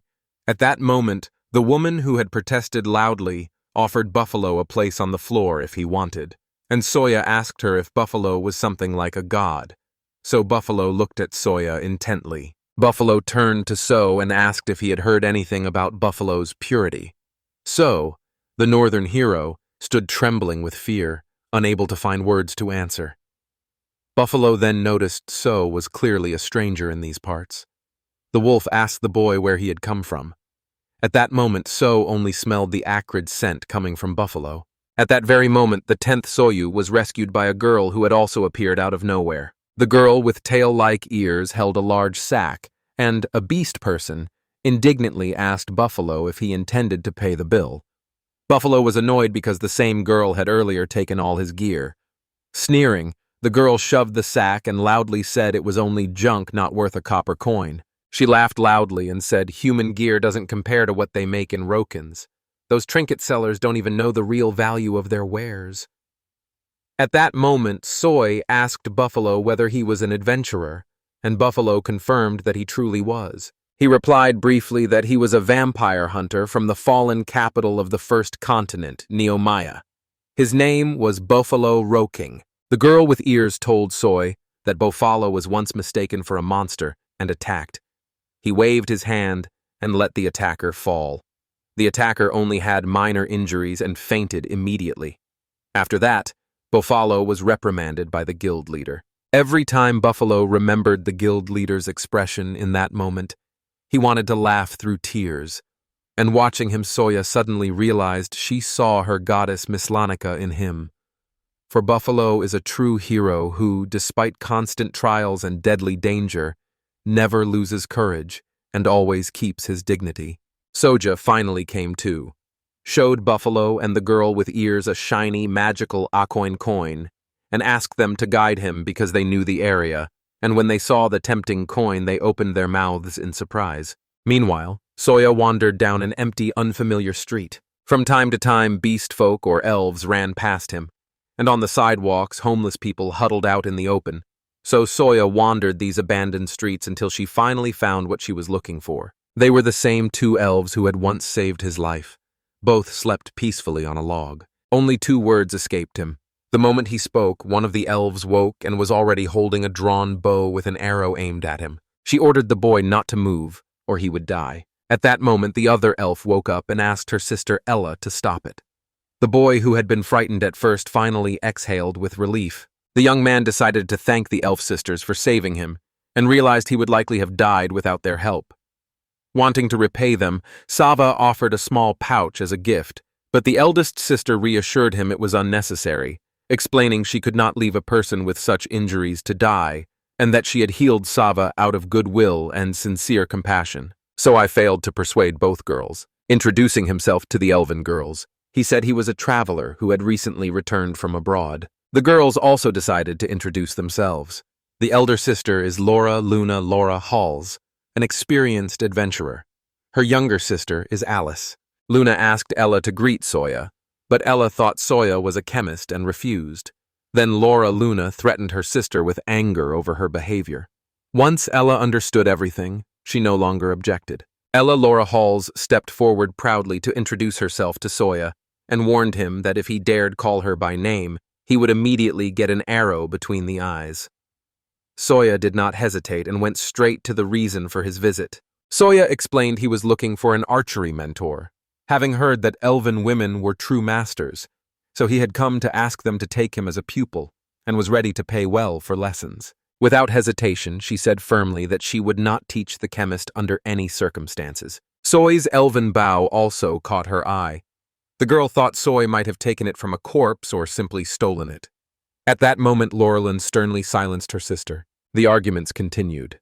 She insisted that whoever Soya was, she was first and foremost a chemist. Suddenly, Elle's eyes started to stick together. In an instant, the girl fainted. Before Elle hit the ground, Sogya caught her in his arms and stopped her fall. Laura Luna rushed to her sister, but Ella was already unconscious. Not hesitating for a moment, the young man gently put Ella down as soon as she started coughing. He quickly turned her onto her side so she wouldn't choke. He immediately calmed Laura Luna, explained everything was under control and that he had handled similar situations before, and asked her to trust him. Soya tried to find out why the girl had fainted. Noticing no smell of alcohol, he ruled out a hangover. He guessed Laura might be ill and took a bottle of water to carefully give Ella a drink. He wanted to ask Laura Luna about the illness, but did not get to open his mouth before she assured him it was not an illness, and she explained there had been an unfortunate mix-up and that Ella had simply been sent first, then paused for a moment before finishing her story. Ella had been shot suddenly and simply, without extra words, and in that moment, Soya understood everything. Kelly was being carried, and Soya suggested Laura Luna go to her camp a short distance away, assuring it was much safer and better than wandering the streets. Realizing Laura Luna might not trust him, he told her to take everything he had and run, but Laura Luna refused because it was not enough to make up for her sister. In this situation, Savia asked Laura Luna to entrust Ella's life to him. He only wanted Laura Luna to decide for herself what the price of her trust would be. Yuna was silent, and Sawa was about to speak to her. One small thing stopped him. He couldn't remember how to pronounce the older woman's name. Shaken, Soya no longer knew what to do next, but he stubbornly refused to give up. Laura Luna looked at Soya sincerely and openly, let him call her simply Lana, and he felt relieved and finally relaxed a little. After a while, Soya, Ella, and Lana reached his camp, and he asked Lana to wait a bit while he set up the tent. Makina greeted Soya and asked to borrow his poncho to check for any signs of feces or vomit, and Soya agreed to help with anything Makina asked, so in a few minutes the tent was ready. He carefully carried Ella into the tent and laid her on the mattress. She was still unconscious. Isola, nicknamed Thermos, came up to Soy, greeted her and advised her to take antibiotics beforehand as a precaution. Note that these functions were replaced in this small vial during the connection setup and dungeon creation, so he became autonomous and, following Isola's advice, took an antibiotic. Autonomy. Under the rules, robots may not move on their own. Solo insisted he acted on his own. Soy had simply bumped him by accident and the robot fell. Makina confirmed she had seen him say that, so Soy decided to postpone the matter. Soya asked Makina how restoring the program called Doctor was going. Makina said only 15% is complete, and full restoration will take about 3 milli. Until then, Soya must not damage internal organs. Then he asked whether they could do the operation with only a 15% chance. Makina explained it was almost impossible because the test results showed the chance of success was too low. Deciding to put the matter off for now, he had lunch first since Lana was already waiting, and she, enjoying snowy kebabs, said she had gone to the city earlier that morning. After a while, Savia and Lana ate lunch together. After tasting a soy dish, Lana was delighted. She loved the flavor and was sure it was very tasty. Savia explained that it was yushka, a dish where miso is combined with fish and vegetables and then cooked together. Lana did not know what yushka or miso were, so she looked at Savia waiting for an explanation. At that moment, Savia suddenly felt awkward. It would have been much easier if Lana were interested in something fancier. Savia tried to explain to Lana what miso was. Then Ella said she smelled a strong fish smell. The girl was already awake, and had even sat up in bed. Seeing Ella, Soya asked if she felt better. Offering the girl something to eat, he held out a bowl of broth made from a smelly fish and said it was just soup, but Ella refused, saying she did not want soy soup with smelly fish, and that she would decide for herself what and from what to eat. He still had to ask Ela to be more polite, but Soya reassured him and simply pointed to the container of food behind him so she could choose whatever she wanted. Ella decided to try dasharak noodles. Ella took a bite of the dish. Laga, surprised, asked whether she had really picked dasharak. Ella replied confidently that this was the noodle she wanted to try. Just then Miss Lanica entered the room, turned to Soya and asked who the guests were.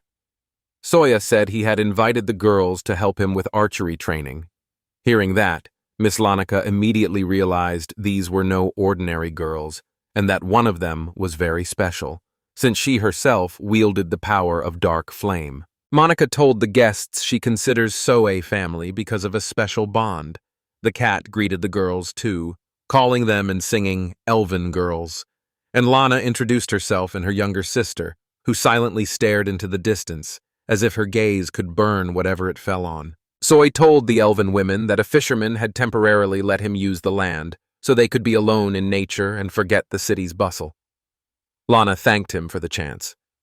At that moment, Miss Lanica asked him to step aside with her to talk about Mackin. While leaving, Saya told Ellie she could eat doshirak now and warned her not to burn herself. Ella took a bite and burned her mouth, but she still liked the dish. Miss Lenica, who this time was well away from the camp, began by saying there is such a thing as endurance. Their family became notorious for having illegitimate children and mixing blood with other races. Because of this, the Lorlan clan was called a tainted family. Miss Annika also warned Soyu to be careful, since he would not be able to handle elven women. At that moment, Isola, held in Soya's palm, said the information gathering was complete. It turned out the El people were at war with Lemuria. The conflict began over land deals. During negotiations, the king of Lemuria's eldest son went to negotiate and was killed. Lala warned Sawa not to be fooled by the elves' appearance. He thought they were extremely dangerous. He told him never to drop his guard when dealing with them. Sawa cut him off mid-sentence, and Lala fell silent because someone called him. Sawa offered to teach the boy archery. Then Sawa asked a fellow to say hello. Ella, looking displeased, said the dashi dish was tasty. Sawa also helped her. Sawa realized it was payment for the training and sincerely thanked Elle. Ella turned and walked back to the tent, saying she was going to tell her sister that she planned to take Sawa and asking Sawa to get ready because they were about to start. As Sawa prepared to run, Isola called his name, and he replied that he had heard her and that his conversations with the elf women were only part of his training. Miss Alanaka did not oppose his training and only wanted the boy to decide for himself how to act. Miss Lanako asked Soyu not to forget her dream. The cat said confidently that she was Soi's most precious treasure. Miss Lanako would always be scarier than any elf. Soi's training began. Ella decided to teach him the basics of the simplest hunter style because they had little time. At the start, Ella asked if Soi knew how the hunter style differed from the soldier style. Soi admitted he had no idea. At that moment, she explained that when the bow is held straight and the arrow is placed on the right side, it is the warrior style. After saying that, the girl released the string and the arrow hit the center of the target. Picking up another arrow, she explained to Soi that holding the bow diagonally or horizontally with the arrow on the left is the hunter's style. The arrow left the bowstring again and hit the very center of the shield.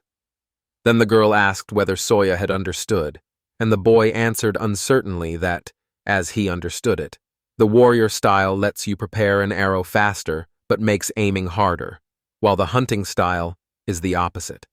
Ella found that answer fairly logical and decided Soya was not so hopeless since he had grasped the point. Just in case, Ella told Soy to take a fighting stance facing the target. He should hold the bow level with his body, arm extended forward. The arrow must rest only between the index, middle, and ring fingers to avoid damaging the fletching. First place the arrow on the bow, then draw the string while holding the end of the arrow. Draw until the right hand touches the cheek and release immediately. Soy must remember this body position. They said the arrow would turn to stone the moment it was fired. By then, Soya was already starting to give in to exhaustion. Ellie gave permission to shoot. Soya released the arrow and it hit the center of the target. The boy could not hide his admiration for the perfect shot. The teacher claimed that anyone hopeless from the start would stay hopeless forever. Ella realized this did not apply to Soya. Her result was brilliant and clearly disproved that claim. On the first day, Ella set a task. Soya had to shoot 10 arrows in 30 seconds. As soon as he finished, he should call Ella. Ella decided to take a short nap in the meantime. Soya agreed without hesitation and immediately got to work. It came easily to him, so every strike hit its mark. Isola suddenly interrupted him. Soya immediately asked if Isola wanted to continue. It turned out that was exactly what Isola had in mind. Lei opened by asking why Soya had not warned him about planning to use the bow, and Soya asked if Le truly knew how to handle it, while Lei assured he had plenty of useful information in his database. Next, he asked if the database had been damaged. I, Solar, said I had recently finished decrypting it. I truly wanted Soya to trust me, because Makina and I were only trying to help. I told Soya to come to me with any military questions. Soya did not object. She then reported the repair progress. The master program was at 20%, the doctor at 15%, and the cook at 27%.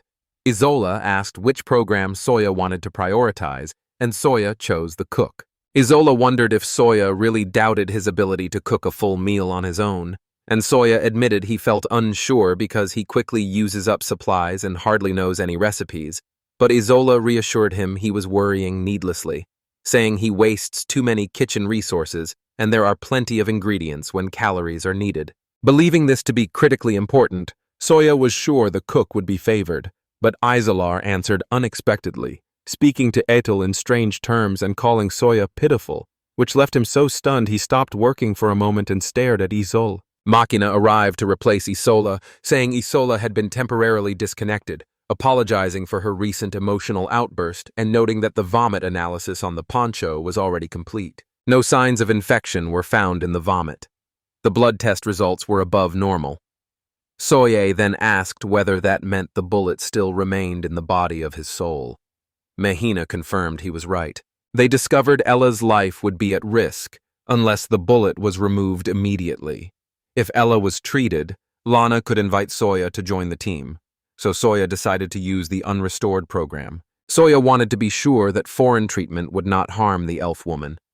He later apologized, but found it hard to tolerate helpless people. Makina thought the decision was sensible, and Soya agreed. Meanwhile, the Union's strikes hit their targets one after another. The Union knew it must not ignore potential problems even after that cold decision. After all, that worthless AI could not even predict tomorrow. The Union had to be even more careful about managing its limited resources. It knew people only help those who can afford it, and it was not going to ask for help. He came to this world to save his sister. Now he must not fill his head with unnecessary thoughts. Soya wanted only to clear his mind and focus completely on shooting. Just shoot, shoot, and nothing else. Oot. Soya woke up and saw a rabbit's face right in front of him. Opening his eyes, the boy sat up and realized he had just dozed off during training. Soya shifted his gaze to the winged rabbit sitting on his chest, gently scratched its neck, and thought about taming the amazing creature. The rabbit looked very cute, and after a short hesitation, Soya decided to name it Snowball. Soya picked up Sneechka and decided to return to camp. Before Soya could blink, an arrow struck the white fluffy ball. The rabbit died instantly. Soya froze in shock, unable to believe her eyes. It all happened too fast. Realizing everything, Soya barely held back a scream of horror. Nearby, Ella celebrated triumphantly after instantly killing the snowy fluffball to get food. A while later, a kebab made from the snowy fluffball was browning nicely on the grill. When it was ready, Soya asked Ella to wait long. It emerged that Lanu had been invited to join the group, and the girl assumed Lana had gone to submit a guild application. But even so, Ella had no intention of going down into the dungeon today. Ella quickly realized it could be a problem. There was no fridge and the kebab would spoil before Lana arrived.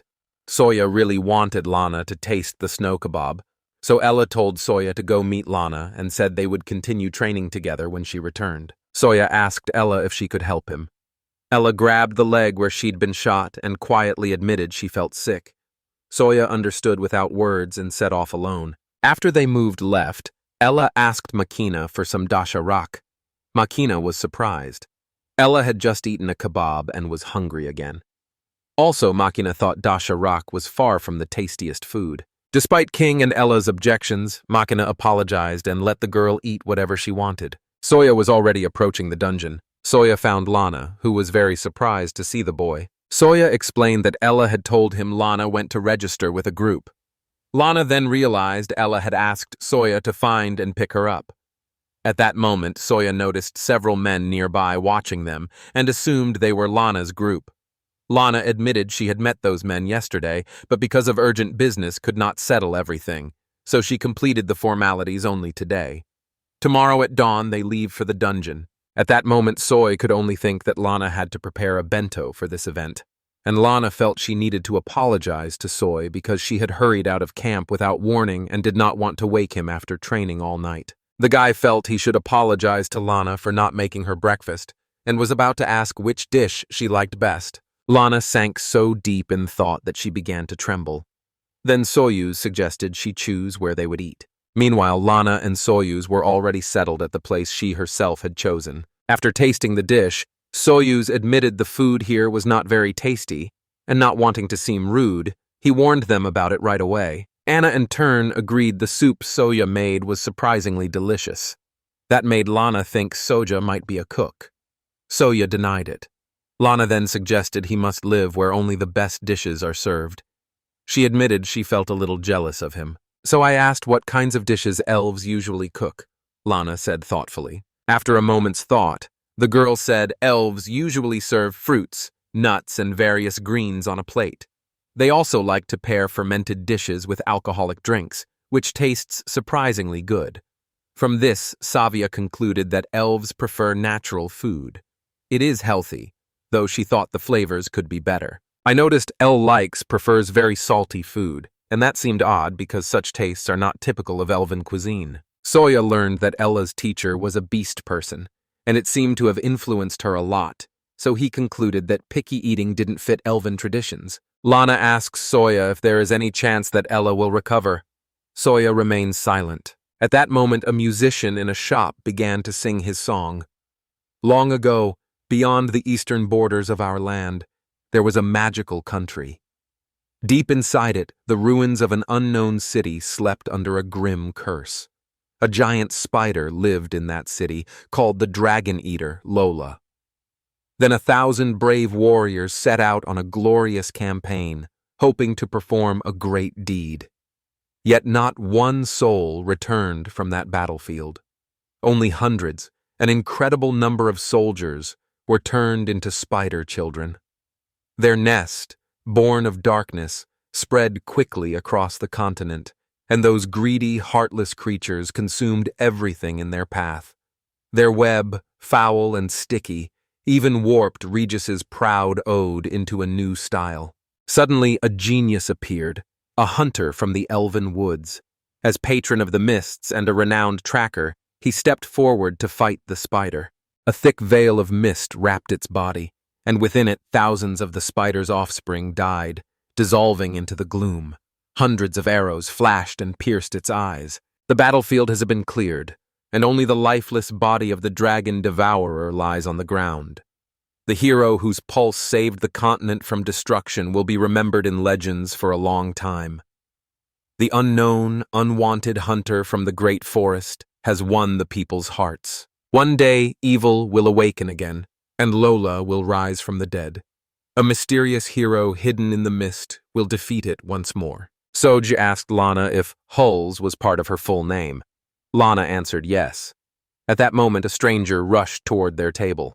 A stranger in armor rushed toward Lana and Soya and overturned their table. Food was scattered across the floor as a bold stranger in armor spoke to Lana and asked if she was willing to continue the conversation. Mocking them, he called Jial's descendants fools for getting into a war with humans and losing in disgrace, and sneered about some inept princess who can't think in battle. It turned out the princess the stranger had insulted was named Lana, and Lana sat with her head bowed as if she already knew what the young man would say, while the stranger kept accusing her, saying she had brought her royal status to the battlefield and had burned nearly half the forests, and he even asked why she had ended up in such a shabby dining hall, at which Soya, trembling with outrage, shouted at him and called him a scoundrel. His eyes moved to Soya.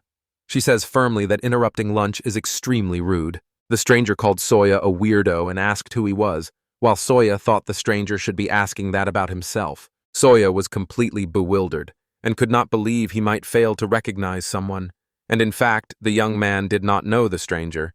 So he said ironically that if the man was so important, he might as well have written his name on his forehead, which amused the girl who had come with the arrogant man. The stranger introduced himself as Prince George the Elder of Lemuria, but Soy was not impressed.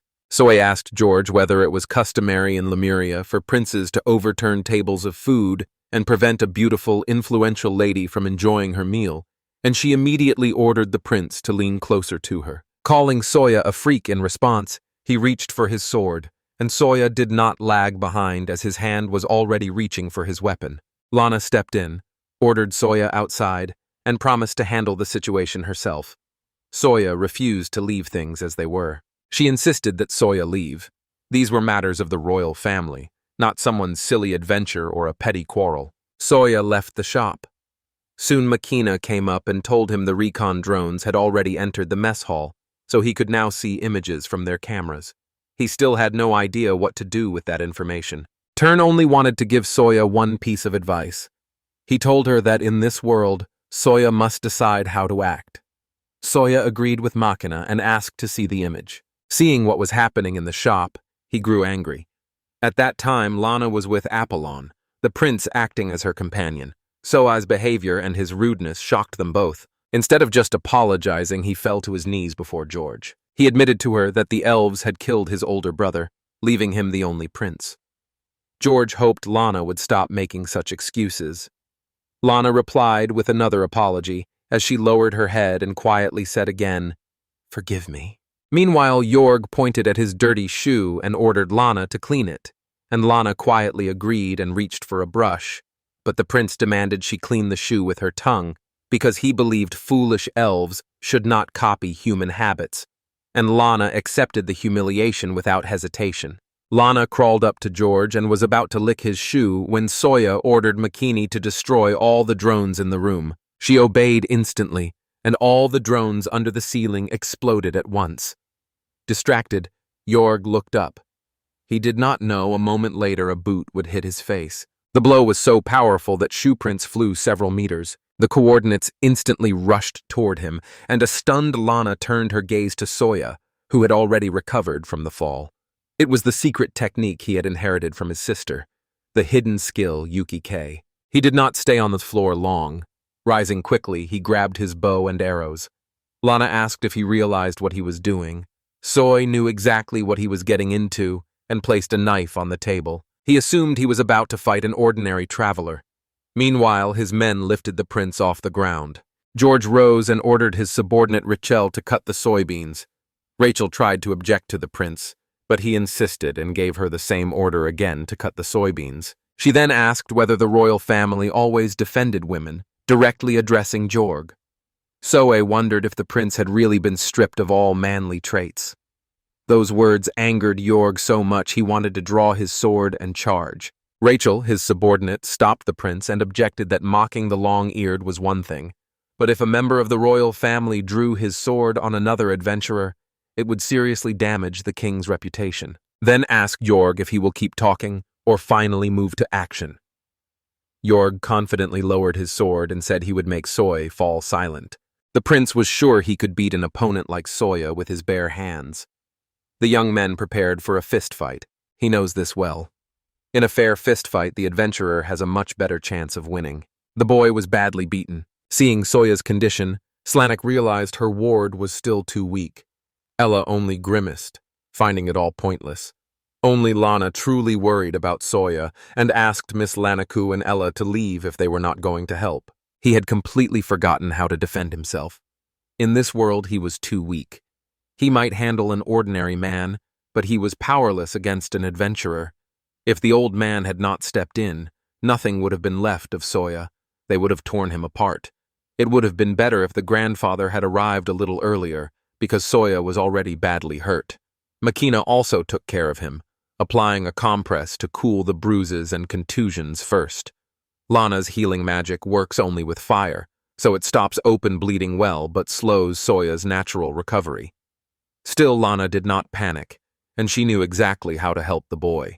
A sudden thought came to Lana, so she asked Ella to lend her the bracelet because it could speed up Soyu's recovery, and Ella was so surprised she could not find words at first. It was unforgivable to use the Lord as a bracelet and give away the elven shrine with its hymn. Lana ordered Ellie to be quiet and hand over the bracelet. Having no choice, Ella took off the bracelet and handed it to Lana. Lana placed the bracelet on Soya's wrist and began to chant a spell. Mighty Ozius, Deliver my message to the departed god of streams. Send winds to this man, and let them whirl and dance around him. Grant him your blessing, and let me use this power to disperse evil. Harmony, goddess of harmony, fill this man with your divine energy." A striking change came over Soy at that moment, and the swelling disappeared from his face. Only seconds after the boy opened his eyes, Machina noticed that 80% of the wounds on Soya's body had already healed. But Lana, who saw it, warned that the next stage of treatment would be much more painful. Lana placed her hand on Soya's forehead and said, "Great fire that tames this world with light, heat, and pain, heal this person." Suddenly, Soya's eyes opened wide and steam rose from Lana's palm. Soya screamed at the top of his lungs. Lana asked him to hold on a little longer, but he was sure he was dying. Lana felt intense heat, and Soya seemed truly on fire. In an instant, everything was over. Soya now had only 5% of his wounds left. Nakina was impressed and called Lana's treatment a true miracle. Lana was pleased to hear that. When Soya came to, he also thanked his rescuer. Unable to find the right words, she wanted to explain why she had acted that way. Lana tried to say the day's events had revealed something new about Soy, but again she had no words to express her feelings. At that moment, Miss Lanica entered the tent and asked Machina how the treatment was going. Machina said Soy only had light bruises left that would fade in 3 days. At that moment, Soya asked Lana if she belonged to the boy's family. Lana confirmed she was a member of his family. Soya then asked in surprise why a member of the royal family had chosen an adventurous life. After the Elven kingdom was defeated in the war, their father gave his daughters to the king of Lemuria as hostages. Nobody was surprised. He couldn't keep an ugly daughter who had burned the forest, and all the nobles supported Lana's father. The ruler of Lemuria proved surprisingly kind. Lana expected prison or something worse. Someone as ugly as her could have been forced to sleep in a pigsty and endure humiliation like a captive. Instead, Lana and Ellie were allowed to become adventurers, and that gave them their freedom. Life as travelers turned out to be much harder than they had imagined. People like them had a hard time finding a place in this country. Even other adventurers, shopkeepers, and innkeepers were full of prejudice. The girls could only sleep in run-down alleys on dark streets. That was when Miss Lanica realized how serious the problem was. Miss Lanica then apologized to Lana for her half-dead companion's actions, because he was not thinking clearly at the time. Anna assured she would not let this happen again and would handle it herself next time. Savia asked Lana not to exaggerate, and said he would do better himself next time. Then Lana asked Savia whether he realized she was angry with him about it. She insisted she would handle it herself next time. Savia could not get the image of her lips so close to George's boots out of his head when he peeked. He thought that no real man would let such a beautiful woman be treated that way. Those words greatly embarrassed Lana. She strictly ordered Soya to stop joking because Soya was not familiar with elven beauty standards, but he did not understand. Soya sincerely wanted Lana to believe in herself and become more confident, and he repeated that she was genuinely sweet and beautiful. Those words did not embarrass Lana at all. Feeling intense shame, she sprang up, covered her flushed face with her hands, cried out, and ran out of the tent. Lana rose so suddenly that the boy whose head had been on her lap lost his balance and hit his head on the ground. The blow instantly left him with a large bump. Sly doesn't usually allow that, but Svaya said he was simply used to telling the truth. The boy turned to Makina and asked him to cook, because Svaya was not ready yet. Makina welcomed the trust and called Svaya a great leader, but Svaya disagreed. At that moment, the formidable Miss Lantika suddenly spoke to Svaya and reminded him not to forget she could be cute. Svaya looked toward the surface, bewildered. The novice cat had no idea what had come over her. The next day, the 10th day of Soya's stay in this world, Lana was due to enter the labyrinth with her group, and as a farewell, Soya gave her a bento he had cooked himself, with some bacon, bread, curry sauce, an egg, and vegetables. And though he knew it might not be a masterpiece, he was sure it would satisfy her hunger. So he promised himself he would try harder next time and really wanted Lana to take the lunch, which she accepted and thanked him for. And when he offered to walk her, she declined because she did not want a repeat of yesterday's awkward moment with the other boy, and decided it was better for Soya to rest now. After yesterday, when Soya offered to walk Lana home, he didn't insist this time and only asked her to take care of herself. Ella, who had also come to say goodbye to her sister, wished Lana good luck. Sawyer waved at Lonnie until she disappeared from sight. Then he turned to Ella and suggested they make up the missed training. Looking at her, he noticed something was wrong. She curled into a ball and quietly apologized, asking to be taken to the tent. Ella was in bed within minutes, and then she said Soya could take control of her now if she wanted, since she could not resist. But I still could not understand exactly what the girl meant. She asked Soyu if he found her attractive. Her confidence in her appearance was clear. He understood the hint and called Ella beauty. Soya also told her to consider marriage after she recovered, and hearing this, Ella turned away sharply and said firmly that it would never happen because she hates chemists. Ella asked Soy whether he liked Lana. The question embarrassed him. He blushed, hurried to insist it was not true, and tried to explain to Ella but could not find the words. Ella had already understood and jokingly called Soy a terrible person. Turning away again, Ella told Soya to forget everything and called the boy headless. Soya decided to train with the boss. The boy told Ellie to call him if she got hungry. Meanwhile, Soya was already hitting the target without missing. As he knocked a new arrow on the bowstring, the string gave out and snapped. Sawyer immediately thought shooting was finished for the day. He checked his supplies for any string for the bowstring, since a bowstring is just strong thread. But there was no choice. So, sooner than he planned, Sawyer decided to take a lunch break and leave the problem for later. A man suddenly felt a sharp pain in his chest, as if a magician had waved a wand, and I had no idea what was happening. Pain made him collapse to the ground, and I never understood what had pierced him. He glanced at his shadow, where a glowing eye appeared, then turned to Soy and said, "I have a task for you." Frozen with surprise, he turned to his shadow and asked who it was. The stranger said to think of him as a ghost, explaining he came from a bracelet and that the details did not really matter. He told Soy that the descendants were in danger and only Soy could save them. Soy realized he had no choice. He then warned the phantom that it showed little courage and asked how he could help. At that moment, the shadow stepped aside and a girl's figure emerged. The girl's ghost spoke to Soya. "I am a hero, and though you are weak, you have a beautiful soul. I propose a deal." Soya did not immediately understand what deal was meant. The ghost looked straight into Soya's eyes, so I did not immediately understand what the stranger wanted.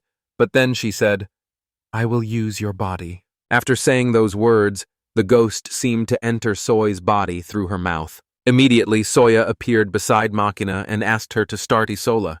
Meanwhile, one boy said he would go to the dungeon. He explained that Isola had been placed in the dungeon and turned into a lantern mounted on Lana's back. Soya was stunned by the news. The boy could not understand why they had done that to Isola, but decided things might turn out even better. Soya then asked Machina to establish contact with Isola. Machina promised to try, but warned the robot could maintain contact only for a short time. Finally, Machina got the connection, so I went over to her and glanced at the screen as the recording began to play, and one of the Union's eyes had changed and now looked like that ghost girl's. On the screen, Soyu saw the prince with his group. The sight stunned him, and he could not understand why Lana was with them. Then, summoning all his strength, he called out loudly to the ice soul. The connection was unstable and audio transmission was impossible, so Machina managed to get only Izola's coordinates, and it turned out Lana was on the 10th level of the dungeon. So without hesitation, Soya decided to head there immediately. But then he remembered his sleeve was torn and his bow was useless. He realized he had to find a bow first, since finding arrows would be much easier. At that moment, a familiar voice came from behind him. Getbet came to Soy with a large catch of fish and said he and his brother Clan had hunted it and wanted to share. Soy gladly accepted but had one more request. And since Getbet always helped Soy, he agreed to sell the harpoons and urgently deliver them to the town. It was clear Soya was planning something. He was willing to give him his harpoons, but getting them into the city was a problem. Only one option remained. At that moment, Buffalo sat in the shop with his long-eared friend, and as usual, he promised to pay her back after the next trip, when suddenly the river water behind her surged up into a tall wall. They rushed there immediately to find out what had happened. Only Soya and Getbet were on the scene. The trip to the city took only 330 seconds, so Getbet is faster than any modern submarine. The dive was a real ordeal for Soya. He was sure he would not survive the adventure, but Getbet said they could get there even faster, though he is no longer young and must carry a heavy burden. Savia also heard the warning. His father told him to be careful with the harpoons. They are coated with a poison that can paralyze even large fish, so if he is wounded, he will be unable to move for half a day. He thanked Getbad for the helpful advice. Savia decided to rent buffalo gear. With his coins ready, he gave them to the girl with the ears, received the buffalo equipment, and handed it to her as well. Buffalo stopped Sayu and praised him for choosing a good bow. A bow with a latch cannot be drawn by normal arm strength. It needs magical energy. Buffalo knew Sayu did not have that power. The bracelet that had belonged to the strange ghost girl then helped the boy. The bracelet gave Soyu magical power, so the boy effortlessly drew the bowstring. Praising Buffalo's bow as wonderful, the man decided to rent it and told Vovka not to drink too much. Stunned by that conversation and everything he had seen, he was speechless. Meanwhile, Soye had already set off for the dungeon. As he left, Getbed called after him that he would wait for him at the camp and asked Soye to tell him every detail when he returned. He agreed and hurried off. 3 acquaintances stayed behind, watching him go. Racing headlong to the dungeon, he knew he had to save Lon. The people Lana was supposed to go to the dungeon with were already outside and just about to go eat when Soya appeared. A guy tripped badly and fell face first onto the ground. He turned to Soya and immediately voiced his outrage while Soya was already aiming the crossbow he had taken earlier from Bafala. At that moment, the elf's companions began to show displeasure toward him. Fresoy had just neutralized their captain, and Soya knew one hostage would not be enough. He threatened to kill them all. Despite the danger, the elf did not flinch. Tears filled his eyes as he begged to be saved. At that moment, Soya looked away and the healer and the guild leader appeared. Soya and the girls froze in surprise, unable to figure out what she needed. The elf on the ground begged someone to stop Soya because he was sure the stranger would shoot her at any moment. The guild leader immediately told him to be quiet. Then she asked where the girl who had entered with him had gone, meaning Lana. He asked the elf the same question, wanting to know where Lana was. The boy ordered him to tell everything, or he would be silent for an eternity. The tip of the allied harpoon was just a centimeter from the elf's eye. Alpha insisted he knew nothing and had never seen Lana, so Sawa decided to go to the guild leader to find out the truth. While searching for the truth, the guildmaster began speaking strange words, calling on the wind and the judge of war to spin, fly, and find and reveal what was hidden in the dungeon, and asking what was happening here today. And it later emerged that the elf's name was Maluda. He came from the lumberjack forest, though the guild leader had never seen him before. Yet Maluda kept pleading for help to get rid of Soy. The leader then noticed Maluda should not be here at all, and a veterinarian joined in saying she had seen this group come out of a portal, even though there was no portal master among them. He turned to Maluda and asked whether he realized what he was doing. Maluda had no answer. A beast man from his team asked permission to speak. Maluda got money from the prince for handing over an elven princess. The deal was arranged through his accomplice, a beast person named Gula. He tried to calm his friend, but the friend cut him off rudely and called Maluta worthless for effectively betraying his own people. Soya and Turin thanked the beast man for the information and asked the whole group to leave and have no further contact with Maluta. At last, Maluta's comrades left the place and said goodbye to their worst captain, Maluta. 2 men left the place. Soya asked the boss to arrest Maluta and prepared to go look for Lana. The boss asked which floor Lana was on. Soya said she was on the 10th floor and admitted he was only on the 5th. The boss then opened an emergency portal that would take Soya straight to the 10th floor. He also ordered Eve to call the old man at once. Eve immediately began to carry out the order. Soya remained alone with the chief. The chief admitted he felt sorry for the princess, so he decided to help now. The commander planned to warn Soya about one important fact. If he failed to save the princess, he would have to flee and forget her forever. The girl noted that while the king might be kind, he was still the prince's father. Also, any record that Soya had passed through the portal would be destroyed.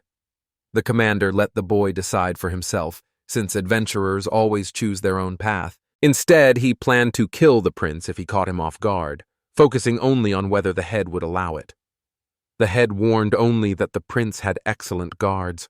The girl did not want Soya to die in vain. When everything was ready for departure, the leader began to speak. I am only a little winged son. Let the end of this sacred demonic stagnation be that same wild spark that brings a faint light of hope. In a body filled with a powerful soul, let your name echo in my mind. I'm Lumidna. Thank you for saving me from the spider and letting the dragon escape. I am truly grateful for your help. Farewell. Within minutes, Soya was on the dungeon's 10th floor and immediately asked Isola to report on the situation. Soya greeted the boy. The boy's first question was how Soya had gotten here. Soya said he'd explain later. The boy immediately ordered the robot to give him Lana's coordinates. Isola accepted the command and began sending Soya's coordinates. At that moment, Soya asked Isola what was happening. Isola said a man had called her because he was looking for escape routes for Lana. All the information was only in his memory and hadn't been saved. Soya ordered Isola to sync the data, and Isola immediately began the task. Meanwhile, Soya moved forward confidently. Just then the boy ran into a girl from the royal entourage. The girl asked Soy not to go any further and urged him to leave this place. A deep sadness suddenly crossed her face when she remembered she had already seen Soy in the tavern. A sudden sound came from behind the girl, and she turned to see what had happened as Soya began to pull out a harpoon. A young man hit a girl on the head with a harpoon. Isola caused the noise, noticed Soy, and helped him handle the girl that way. Isola supported her friend, praised his decisive actions, and reminded Soy he is a true protector and fighter. All that remained was to hope he acted quietly and did not draw attention.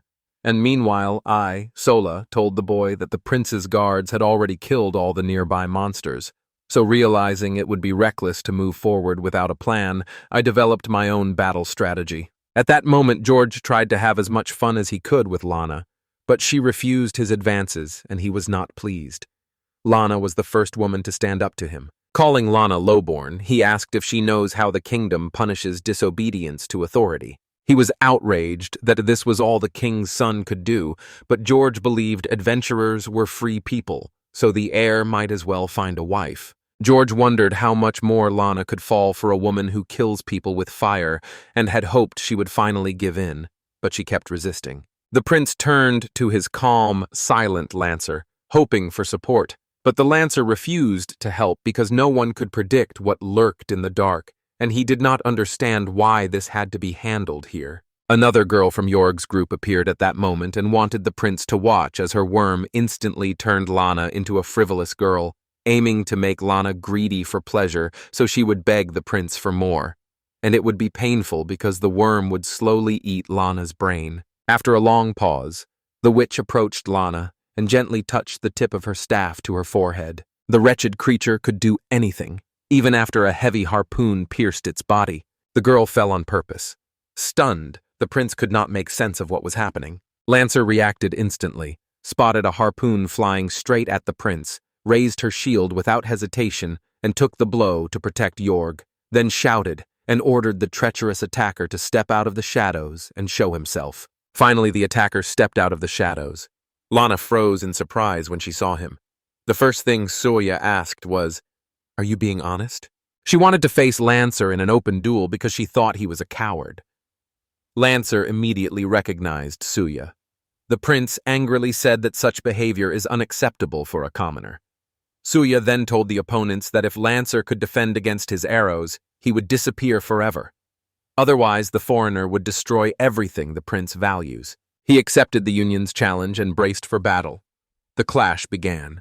He instantly fitted a new harpoon onto the bowstring and sent it flying like an arrow. She deftly raised her shield and immediately counterattacked. Soya kept up the pressure on the enemy, firing harpoons without pause. She evaded every attack from the Union, moving nimbly so none of them landed. One day, Sawa finally managed to break Lancer's shield.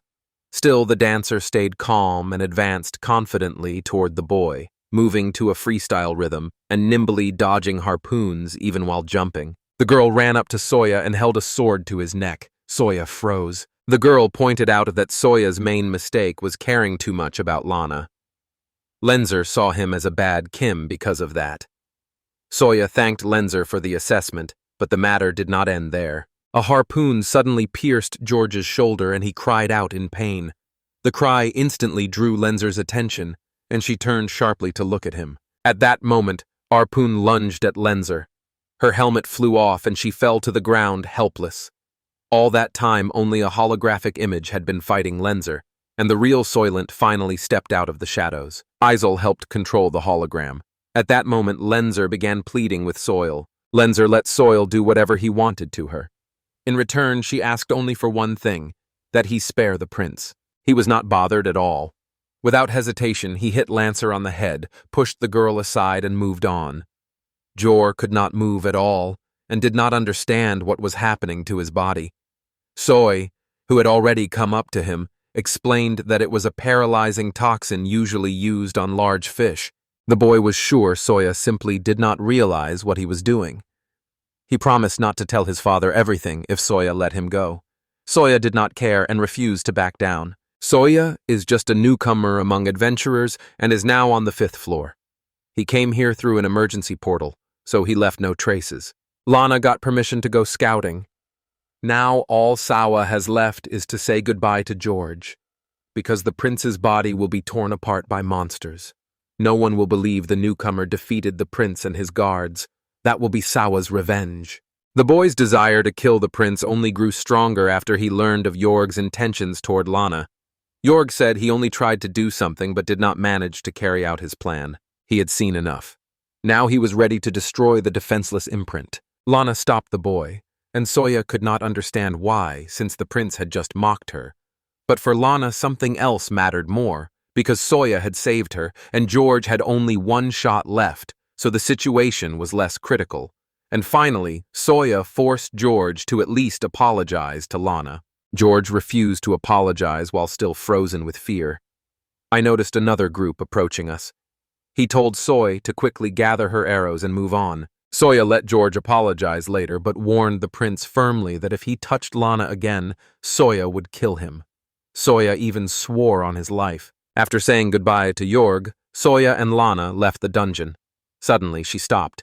Soya turned and looked at her in surprise. Lana apologized to him. Her legs still hurt badly. Finally, Sawa decided to lift the girl into his arms, assuring her it was no trouble for him. It wasn't the best moment, but Sawa still invited Lana to join his team. The decision did not take long, and Lana agreed almost immediately. She had not expected the offer, but was genuinely glad to join the Soyuz group team. Returning from the dungeon, Soya and Lana went to the camp, and in Makina's tent she immediately demanded a report on the exploration. So Soya briefly explained that they had reached the 10th floor, though it would not be officially recorded. An elven princess had been part of the expedition, and he showed Makina a bracelet with a mysterious power that let him draw a bow with over 180 kilograms of force and hit targets at 50 meters, while he felt as if he had always had that skill. Getbet of Madjubaflu also stepped in to help. The Adventurers Guild and the Trade Association stayed neutral, while the Prince of Lemuria opposed them and sided with the enemies. AI carefully processed everything Soya had told it. The new information raised the chance of his operation succeeding from 0.6% to 2%. Soya glowed with joy because even 2% felt like a huge achievement for him. Anna also thought the increase was significant, though the overall number stayed small. She concluded the Union squad really had great potential. Soya realized he had not reached this result by his efforts alone, because Isola and Makina had supported him. That had to be taken into account. So Isola decided not to drag out a conversation that had already become uninformative and quickly shifted it to another topic. Ultimately, seen another way, the chance of failure was 98%. I had run into such situations too often and knew that a clear, realistic assessment of the situation was the first step to success. After consulting with Makina, they decided Isola would be friendly. Soya kept blaming himself for treating his weapon carelessly and for wasting food, growing especially upset when supplies suddenly ran out. He ignored all of Makina's and Isola's advice. They had warned him more than once that if he continued to use his strength to save others and even showed compassion for enemies, it would bring him serious trouble. People will say Soi again gained a new power after losing his main weapon. Other units could not achieve that, but there is one important hidden catch. Solo was furious at Soya for creating a huge problem. The situation was so serious, Makina would block Isola if he revealed the whole truth. That is why Isola decided to stay silent. Makina would take advantage of that, since no criticism gave her a clear chance to remove Soya. Now, Isola had only one question for Soya about whether he would give up the mission for his performance. Soya answered firmly, no, insisting it was his main goal, and that he would only give it up when there was no chance left. Hearing those words from Soya did not surprise him, and he even had a saying that only someone who does nothing makes no mistakes. I suggested Soya stretch a bit and rest, since it was very windy today, and she handled her task very well. On the morning of Soya's 11th day in this world, Ives, the princess's father, arrived at the camp. Taiko apologized for coming so early, and Soya calmly said it was all right, only asking why Taiko had come so early. It turned out the king was summoning Soya and the princess to the palace, and Soya, who had already suspected this, immediately asked Taiko what would happen if he refused, to which Taiko replied that others would take his place, and there would be far more of them. Realizing the situation had reached a dead end, he agreed to go to the king. He asked Gyaku if he could take a weapon with him and was told yes. Travelers here often carry weapons. Gyaku asked Soi and Lana how they were related, and the question surprised and embarrassed Soi while Lana stayed calm. She told Hayaku there was no relationship between her and Soya. Soon the carriage carrying Soya and Lana pulled up to the royal castle. Inside, familiar faces greeted them warmly when Lancer stepped from the shadows and politely asked Gyaku to speak with Soya alone. And Gyaku agreed, but warned Lancer not to keep Soya long, because they had come for an audience with the king. Soya and Lana step aside from the others to talk with Lancer. Soya recognizes the girl, who had been in armor just yesterday. Lancer introduces herself and apologizes sincerely right away. He told her everything was fine, and there was no need to bring up the past. Lancer insisted she was speaking not to Lana, but to Soi from their Japan. He made it clear he would not forgive Lancer if she had come only to apologize. Then Soya asked whether she had any questions, and Lancer, seeming to have none, moved straight to the main topic. Lancer explained that the prince had started the challenge against Soya and Lana, and had wanted to apologize in person to both the king of Lemuria and the ruler of the elves. After that, Lancer asked the boys if they understood where this was heading. Soya only clarified whether the elf king was really Lana's father. Though still unfamiliar with many details of this world, Soya already realized an inevitable conflict lay ahead. Legends say confidently that what lies ahead is not just a conflict, but a real war. Those words changed the looks on Soi's and Lana's faces. Some even said most elves did not want to hear about human problems, and the king preferred to leave things as they were and let events take their course, since the royal family already had many disputes with the vassals, and if the elves went unpunished, other subjects might see it as a sign of weakness.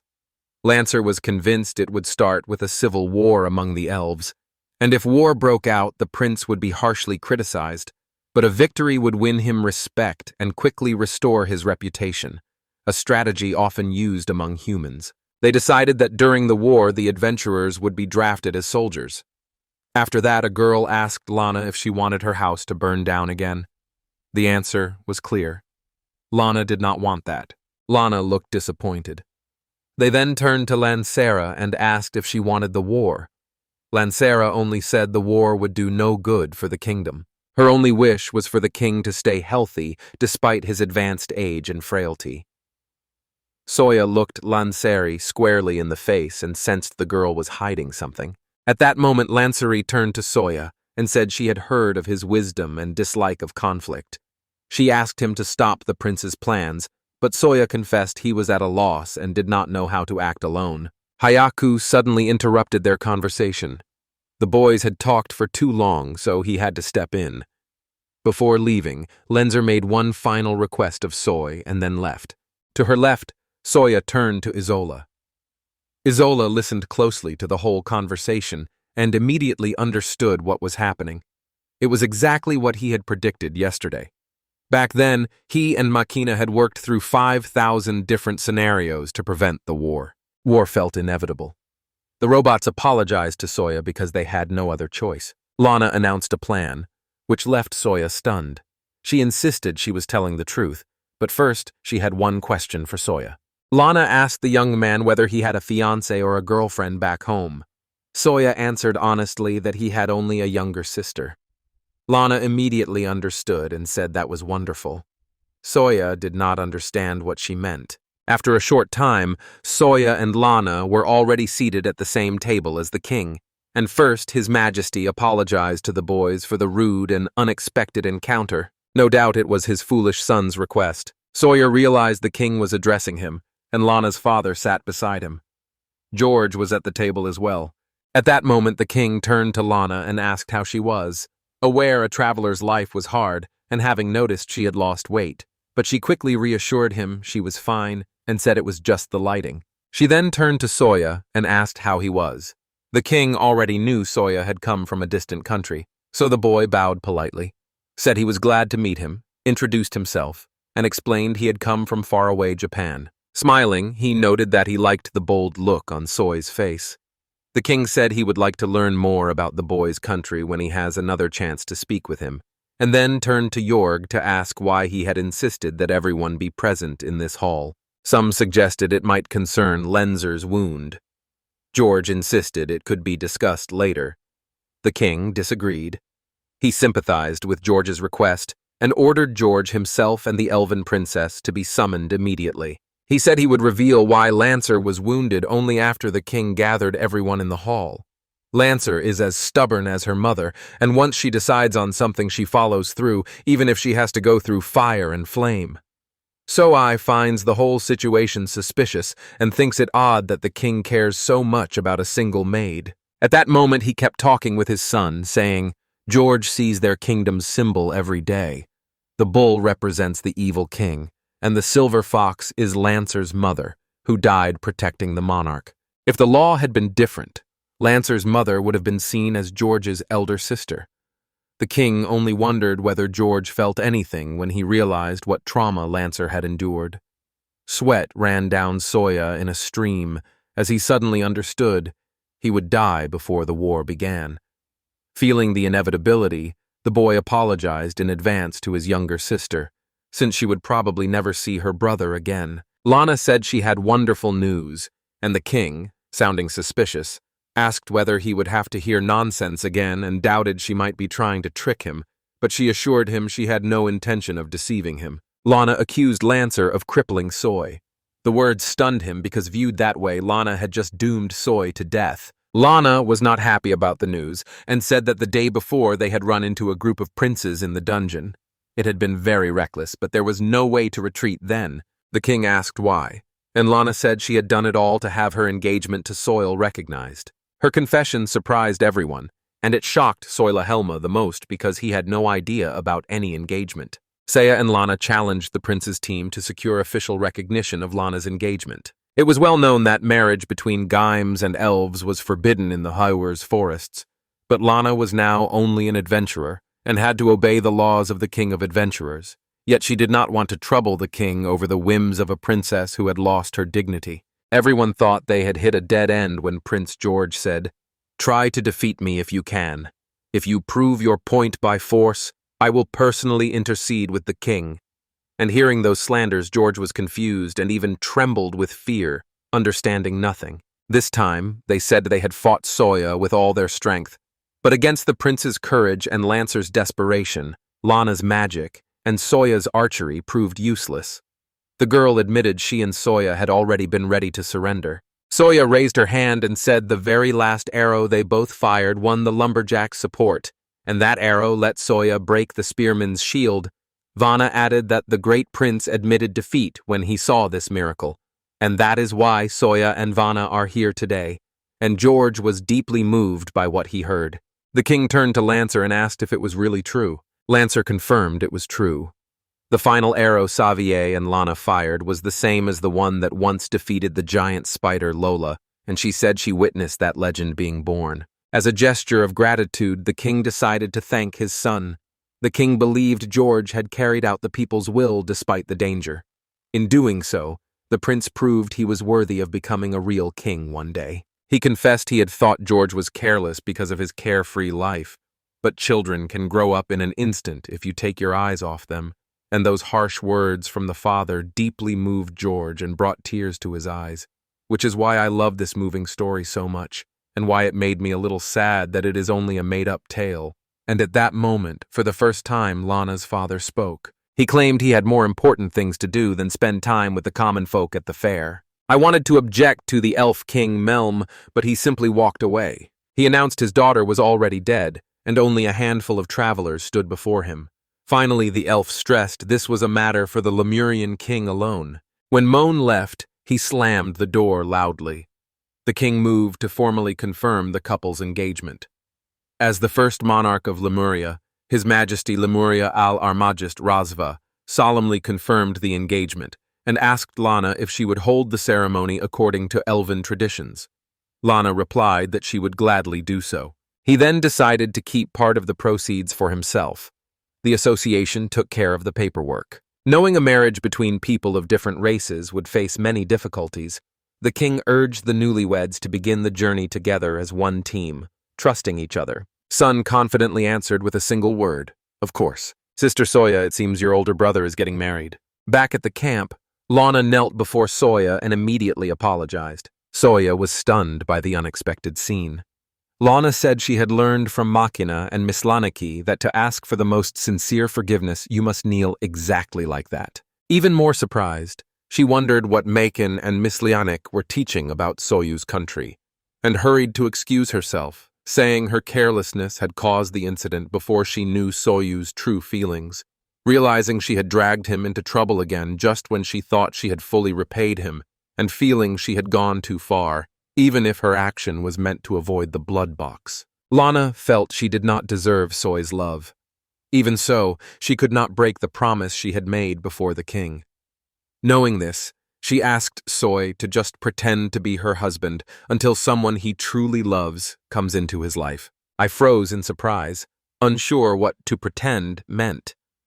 The young man realized it was only a fake marriage, but he needed time to think it through. Machina stepped up to Soy and asked if he was ashamed of forcing the girl to say such things. And Izolo, nearby, told Soy to behave like a real man since they were on the same team. On the other hand, he stressed that if the hero falters now, he and Solo will have to let him go. Despite strong nerves, Soya still took a step, reached out to Lana and spoke loudly to her. Kneeling on one knee and gently taking her hand, the young man proposed, whether jokingly or seriously. Ella woke up to find Soyu and Lana beside her. Confused, she asked where they were. Lana looked at her sister gently and told her not to worry. Then Ella suddenly announced she was going to marry Soyu. At that moment she was utterly stunned. On the 13th day of Soyu's stay in this world, the heroes held a big celebration and invited many guests to the banquet, including that merchant from Buffalo. Ellie was not among the guests. Lying in bed, her only link to the celebration was talking with Soya, who could tell her everything happening around. She was desperately upset that she could not attend her sister's wedding. Jokingly, she said the men there were probably enjoying dishes she would never taste. Soya tried to cheer Ellie, saying her own wedding would be even better. But then Ellie quietly took Soya's hand and sadly reminded her that they both knew such a wedding would not happen for her. By now, she could not move her legs at all. Scans show the bullet passed through her abdomen and shattered the pelvic bone. The only way to save Ella is immediate surgery to open the abdomen and remove the damaged organ. Ella did not want Soya to worry. Reassuring her friend, she said the boy could sell any belongings if they became unnecessary, or even sell Ella herself, because elves are worth a lot even dead. That would spare Soya the need to worry about a funeral. All Ella wanted was for Soya to return at least one of her locks to their native forest. While her father and brother tried to humiliate Soya, Ella only wanted him to make them leave. That was it. Choosing an ally, she asked him to take care of Long. She no longer regretted anything. That was certain. In this case, Soya asked the girl to give her life to him. Ella clearly understood that he had come into this world for his younger sister. Soy heard the conversation as he stepped out of the tent and immediately asked Makina whether he had understood everything. Makina said he could unpack the recovery program data because access to it was required for the operation. Soye then told Makina to get ready and begin preparing for the operation. At that moment, Isola turned to So and said he needed confirmation, since a full recovery would be impossible once the compilation finished. Isola wanted to be sure So was truly certain about his decision and asked for his answer, and So replied firmly that he was ready. Isola knew Soje would give that exact answer, and at that moment Makina announced that all the preparatory steps were complete and they could begin the operation immediately. A team member asked about the operation's chances, and Makina said confidently they were 100% because Soya gives the commands and the system carries them out flawlessly. And at that moment a message arrived from Isola who, after reviewing memories of the old world, had found a valuable record of an emergency operation 40 years old, but useful for their mission. This would raise the chance of success by 20%. Soya trusted Isola and Makini and counted on them to save Ella. Makina promised Soy she would do everything possible to live up to his hopes for them. Past and Soya appeared in this world. It was a sunny day. Soya, as always, was making lunch for everyone, and together with Makina they remembered the past. Nina warned the journey was always risky, since you could lose your life at any moment. Makina thought we should keep detailed records, and I agreed. But we had trouble finding a title for those chronicles, because the suggested names were blocked by copyright and similar restrictions. He wanted Soya to come up with something that would grab people's interest and make them want to learn more. And as he thought about it, a familiar voice behind him said, "Hey, have you finished preparing?" Ella was alive, healthy, and of course, hungry. After that operation, her wound had fully healed. It was not a miracle. It was all thanks to the device and the ice salt method. Predicting how modern anesthetics and soy-derived drugs would affect Elle's body was difficult. The days passed quietly, and the men watched Ella closely. She felt they were almost too caring. Today they head back into the dungeon. Vanna and Ella are very hungry, so cooking soy is a real pleasure. Maybe today the soy will cook the student cat if they manage to hunt a boar in the dungeon. At that moment, the soy pulls Mac out of his thoughts and reminds him to come up with a name for his memories. Mac woke up and apologized to Makina, and Makina then reminded Soy that the name had to be really cool and promised they would accept Soy's choice and not criticize his decision. You did not want to get too deep into it, wanted to keep everything simple. Without hesitation, Soya decided to name these memories. A foreigner passes by and tosses a coin.